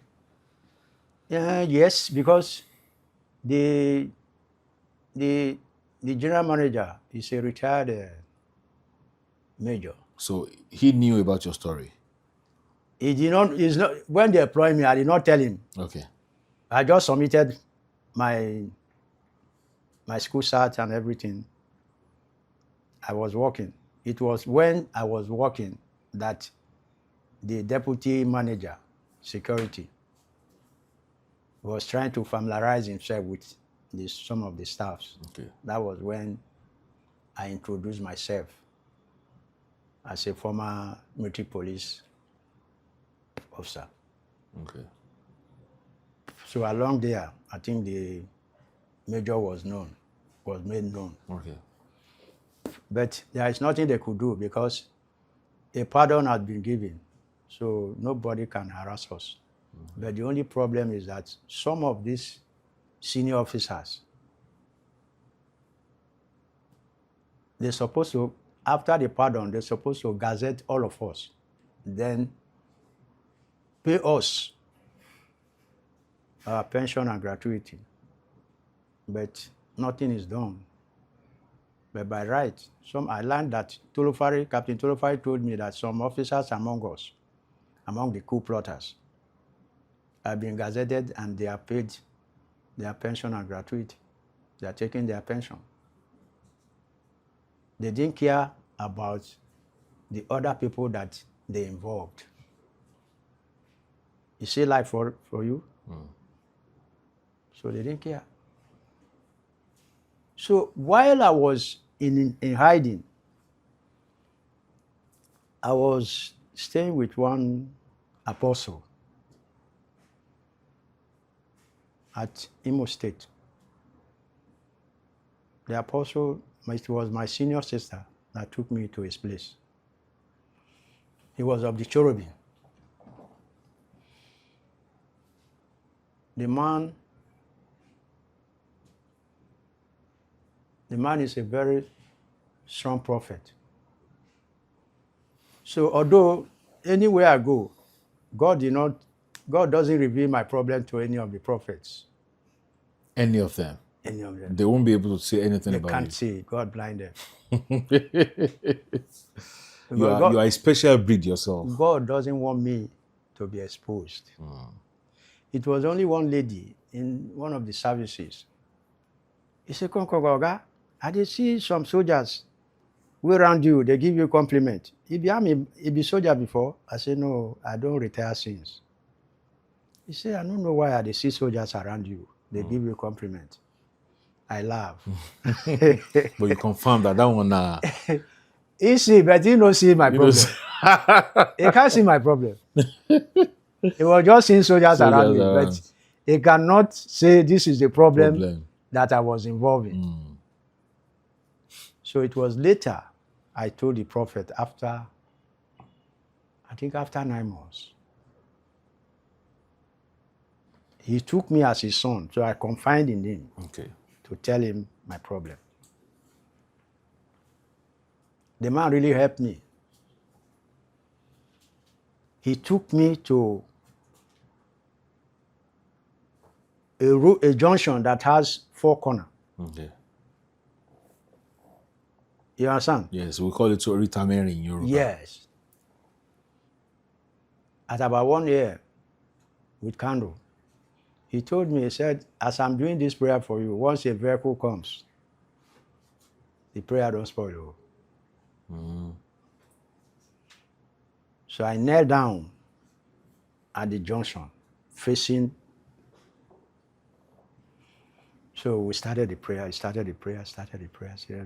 Until he finished, there was no vehicle. This was 1 a.m. in the midnight. He took me even to water. I kneel down in the water, he prayed for me. It was then he told me, he said, the government of the day has paid a lot of money looking for you people. That they will see you. But God has blinded them. They will not recognize you. After some weeks, they saw me. You know why I was not afraid? How? Why? Because already God has promised me through his prophet that he has blinded them. How did they see you? How did you know that they were those people looking for you? They stopped their vehicle. And one of them that came out from the vehicle was my office personnel. Okay. I would not like to mention his name. But he recognized you. He knows me. That was why he came out from the vehicle to accost me. Okay. But he only greeted you. No. He called my name. He said, Jack. Called my son name, Jack. I told him, no, I'm not Jack. I was now answering the name my mother gave me. My mother is from Imo. I said, my name is Ihenacho. I'm not Jack. Nice one. I put him in confusion. Well played. Because already God has promised me that they will see me. But he has blinded them. I did be you just say, yes, I'm Jack, then. God's promise. No. I can't make such a mistake. When God is protecting me, I should expose myself. No, now. It wasn't my time to go. He now said, he told me, he said, people, they resemble people. That was how he left and joined in the colleagues, and they left. And they left. So when the apostle died, I attended his burial. Okay. He really did well for you. Yes, he did well. And it was from the opening up that I gave him. Yes. That because the man, the way he pray, he's not a prophet that he will just come and tell him, pray for me. He will say, book your name down. He will use it to go to wilderness and pray in the wilderness. To receive messages. To receive messages and ask questions on how to handle Okay. their cases. Okay. Then when they give him that direction, it is then he will call you and begin to do your spiritual assignments. Okay. That's why I so much love him. Okay, Chief. The total number of people that were eventually tried and killed by firing squad, The total number is 68. 68. Yes. 42 first batch. First batch from UK Wanchuku. Then Okay. the other one was from General YY Kore. Those ones appealed. They appealed. They appealed. So for retrial. Were there people that were eventually set free? In that one, anyway, it was the captain mostly that I pitied. Okay. Captain Nju. He's from Orkar. He was a classmate in the secondary school with Captain Emperor. Okay. But while in the secondary school, after they finished, Emperor gained admission first into NDA. After 6 months, that the other guy, Nju, now gained the admission. So now, if you talk of the army side, Emperor is his senior. They are not now talking about secondary school mates. Okay. Now, along the line, Emperor wanted to initiate him into the coup. Okay. But himself, Captain Nju is from Army Intelligence, while Captain Emperor is from Military Police. And Military Police and Army Intelligence don't agree Okay. because of supremacy. Okay. Up till now. It should be up to now because by right, the Military Police has the power of arrest. The power of arrest in the military is vested on the Military Police. Okay. Why that of going out to go and spy and investigate or getting information is the work of the intelligence. Okay. So that if there is anybody to be arrested, the Military Police will not come in. But now the intelligence, when they get in information, even if it's to investigate or to do anything, they investigate, they arrest. So because of that, the Military Police and the intelligence, they are just like fighting for supremacy. Supremacy. So for that, Captain Emperor is very, very careful to tell this other officer, his townsman from Nju from intelligence. And if he tells him and he say no, it's a different ballgame. It's going to backfire just Yes. from that point. So now, he started taking him out for drink, started going out together, but along the line, his mind was giving him double doubt. And I told him, Captain Nju, you are my brother. Let me tell you frankly, Lagos will soon boil. Lagos will soon boil. Captain Nju said, my brother, what thing will happen where Lagos will boil?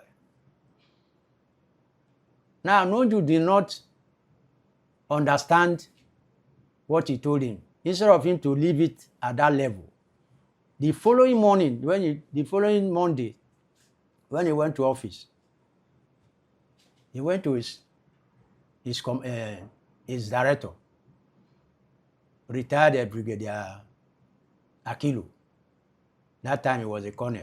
He was the director of Army Intelligence. He went and saluted him. Sir, I'm getting information that Lagos will soon boil. The colonel now said, his director now said, Captain Nju, you are not a small boy now. I give you 2 weeks. Go into details. Get me some information so that before they make Lagos to boil, we will get them arrested. He could not do anything. Because for him now to go and report that the information is coming from Emperor, who is his stand man, his classmate, they are now like brother outside the state. So we've seen as a betrayal. Yes. So when they were making arrests, they had to pick up. Nobody knew. It was his director that mentioned him. Told Ikemwachu that one of the coup plotters are in my office. Come and pick him up.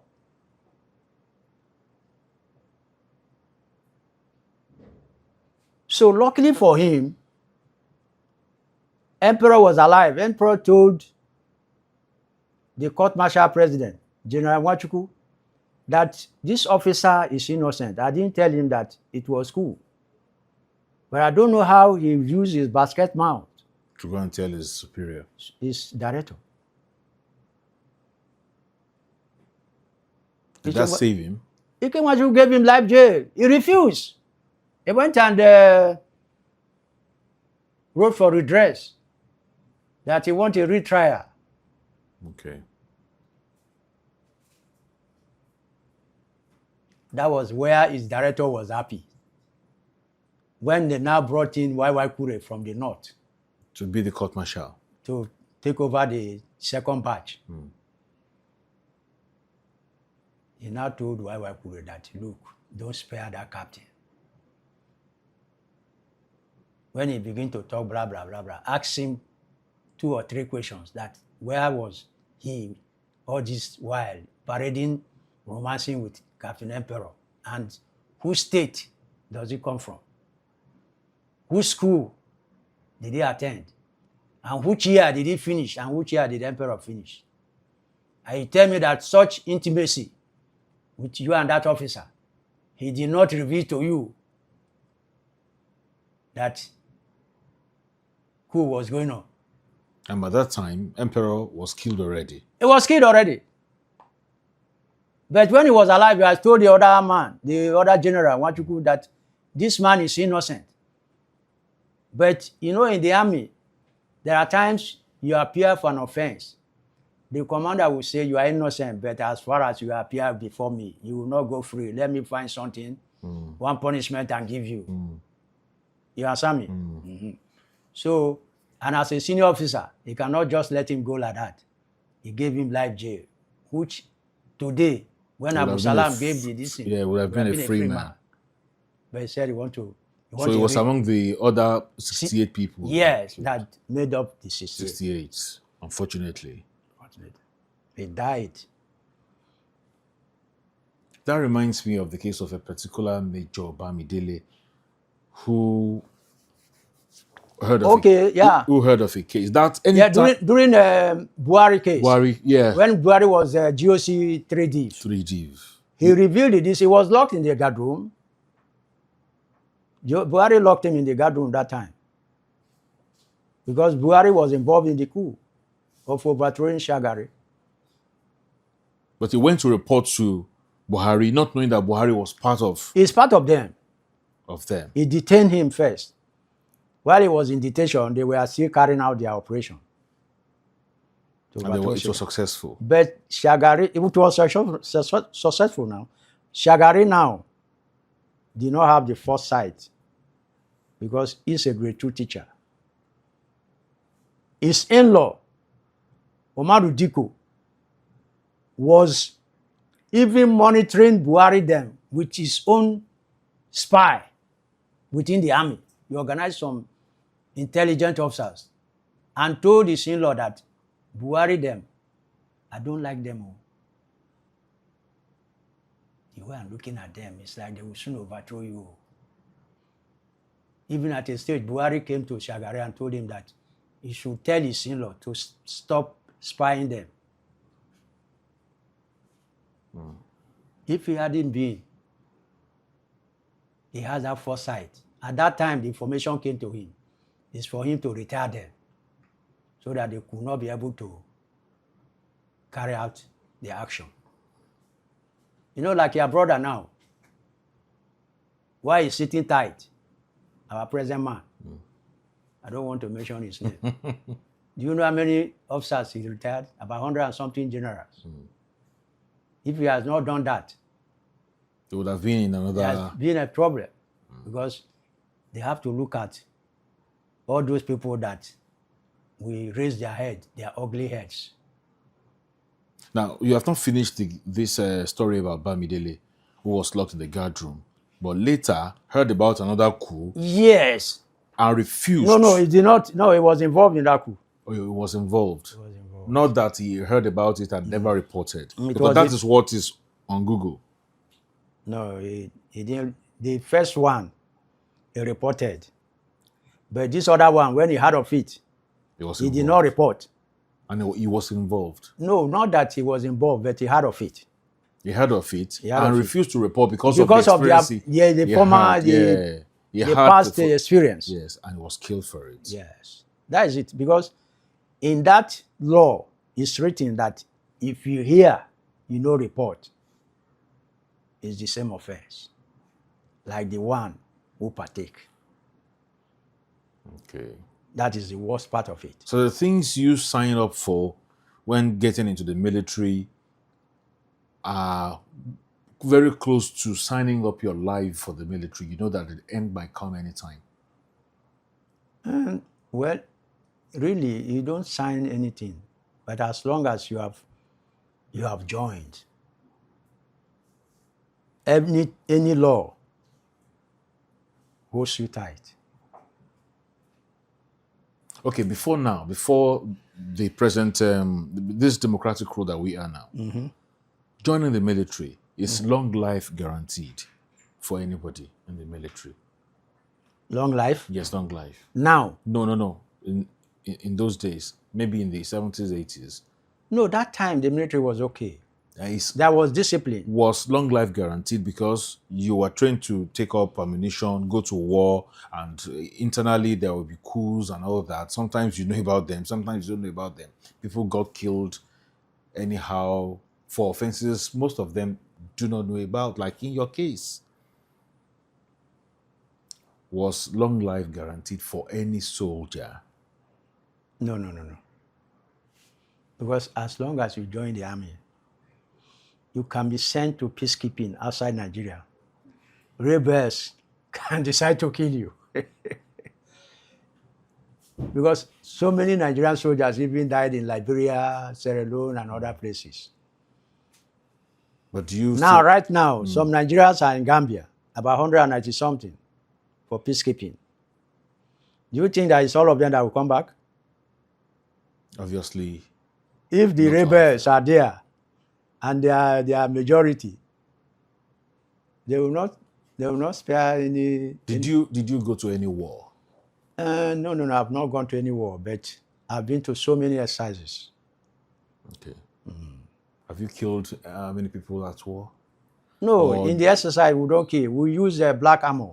Okay, black hammer. Black armor. If it touches you, it's only maybe to just scratch your uniform or this and that. It doesn't enter your body. That's why I swear to you that God told me I shouldn't waste blood. Do you still like the military? The military is a good place, Really? but not Nigerian military. Not Nigerian military? Yes. You are saying that to the public now? Not Nigerian military for now. Before, it was a One of the little bit best. okay. Okay, but now. But now, don't dare your life to join the military. It's too risky. I don't want to say some things, otherwise, there is one of my wife's classmate, that the son, that is a second lieutenant, that just died at Madugri. I don't want to give you the details of the story. Is it about Boko Haram? Yes. Is The guy Boko is Haram late. real? Is Boko Haram real? You won't take I see them. Now I'm just asking. No, you won't see them. I don't want to see them. I don't want to see them. It's real now. But I feel it's politically motivated, sort of. Political. Yeah. All this one you are hearing that they kill about 200 in Benin. But we have the manpower, we have everything that we should have to tackle them. And I always hear that Abacha once said that. I don't want to talk that on camera. Okay. So that means we're on the same page, right? Yes. We're on the same page. Yes, I don't want to talk that on camera. Good. So between 1999 and maybe now, what have you been doing? Like I told you, I said I went and looked for a job in one company. I worked there as a supervisor to chief security officer. But I told you the salary was not. It was too small. It's too small.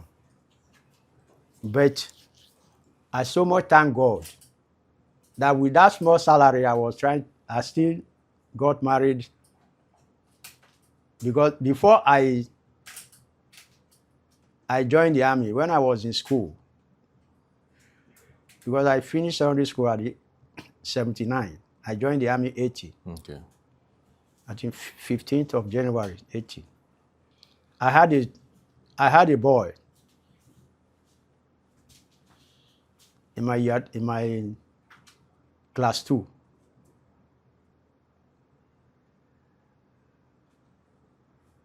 I had a boy in my class 2. That was in 75. Okay. So my son is working in Eco Bank, Port Harcourt. He's married with 3 boys.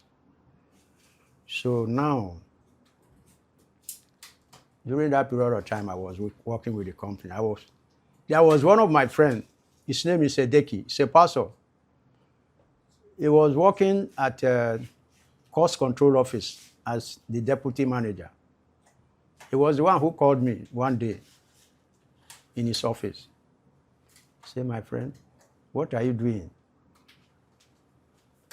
I've resigned and I've given the company 1 month in lieu of disengagement.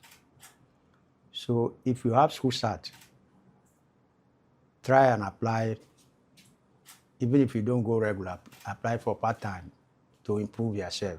Okay. That the Holy Spirit of God is telling me that you are hardworking and intelligent. That was how, in 2004, I went on a roll at Uniport, University of Port Harcourt. Yeah. Today I'm talking with you, I have my BSc in Public Administration, Okay. by the grace of God. And I was able to also train my daughter that finished 2003, that had BSc in microbiology. Okay. I have 2 children, a boy and a girl. So after I lost that company's job, because the company later downsized in 2015, this my colleague, Bayo Lawal. Yeah. I don't know how he started to make inquiry to get in touch with me, and somebody sent my number to him. And Where did you meet? Where did you meet? Me and him? Yes. We didn't meet now. He was making inquiry. We were together in the army now. Okay. He was my colleague. Okay. So when this thing happened, we did not see each other again. But it was not part of the... No, it was not part. He was in school at then. Okay. He was at Ife. Okay. One colonel that was the commander of SIB, Colonel Coker, when he got the admission, helped him to give him a study leave. Okay. He was in the university, full-time student. Okay. When the coup happened, he wasn't even in the barrack. So, but when the thing now happened, they were getting information that I'm dead, I'm alive, I'm dead. Nobody knows. Some people said they saw their corpse, not my corpse, at the Northern Barracks, this and that. They were giving story until he met with somebody, according to him. The person said I'm alive, and they were able to get my number. Okay. He now get in touch with me through phone. I said, who is calling? He said, Bola Lawa. I said, wow, long time. How did you get my number? I said, from somebody that they have been making inquiry to get in touch with me, and that they learned that I'm alive. I said, yes. So in 2019, I think he visited Nigeria in 2017 or thereabout, either 18 or 17. He now invited me to visit him in Ibadan. That was the first time I came to Ibadan. Okay. I spent a week. After I left in 2019, he now said I should come and supervise one of his projects. The place where I'm lodging now. Okay. At Monia. Monia. Okay. I should come and supervise one of the jobs. I said, okay. I agreed. I think I came 2019, stayed 20. Throughout 2020, I was there too. I think I left towards the end of 2020.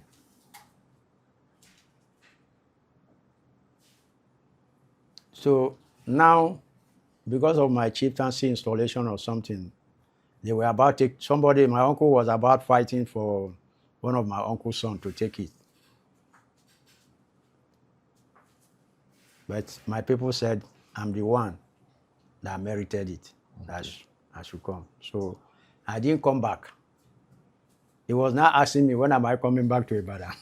I did not give him an answer.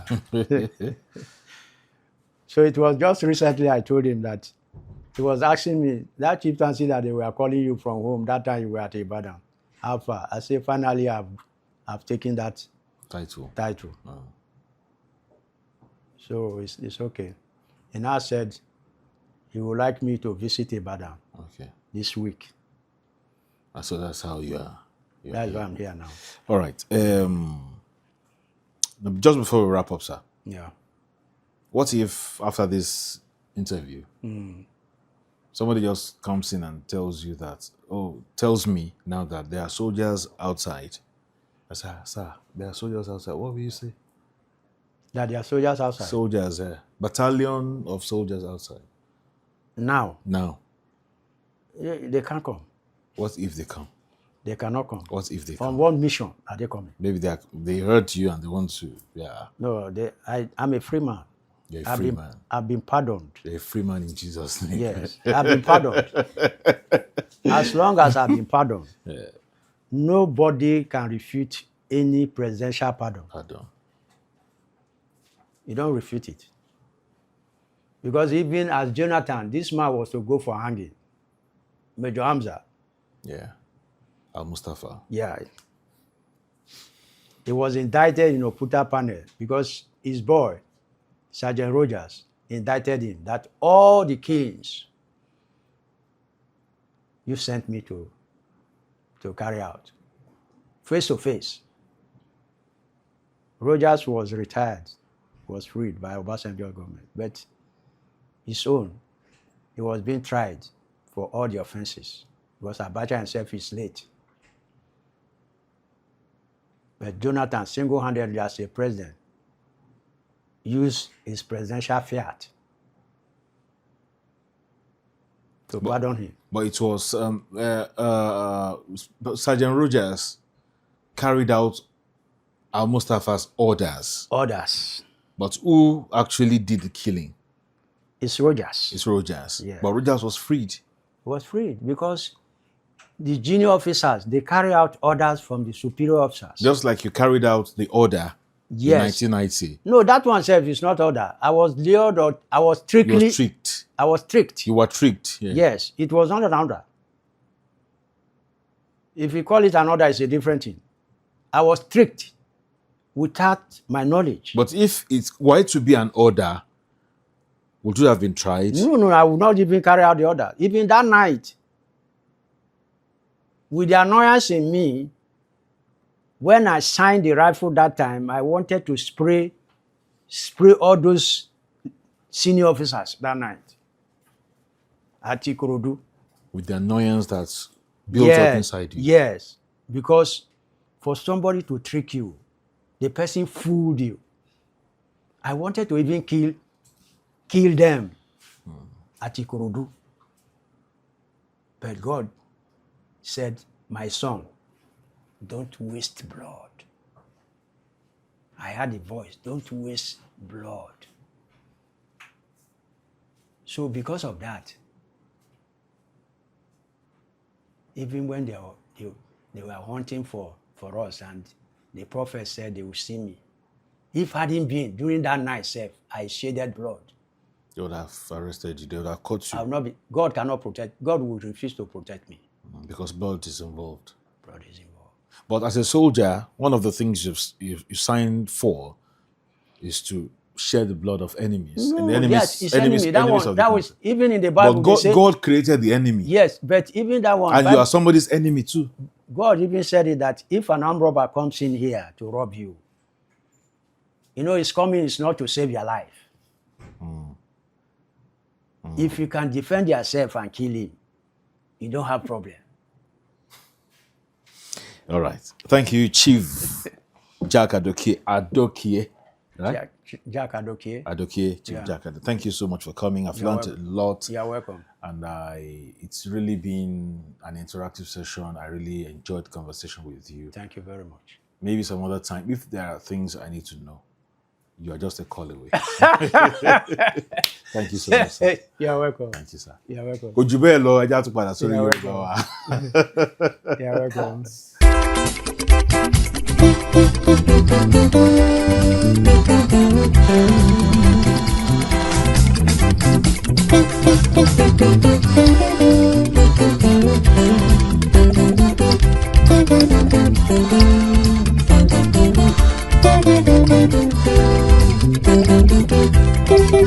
Thank you.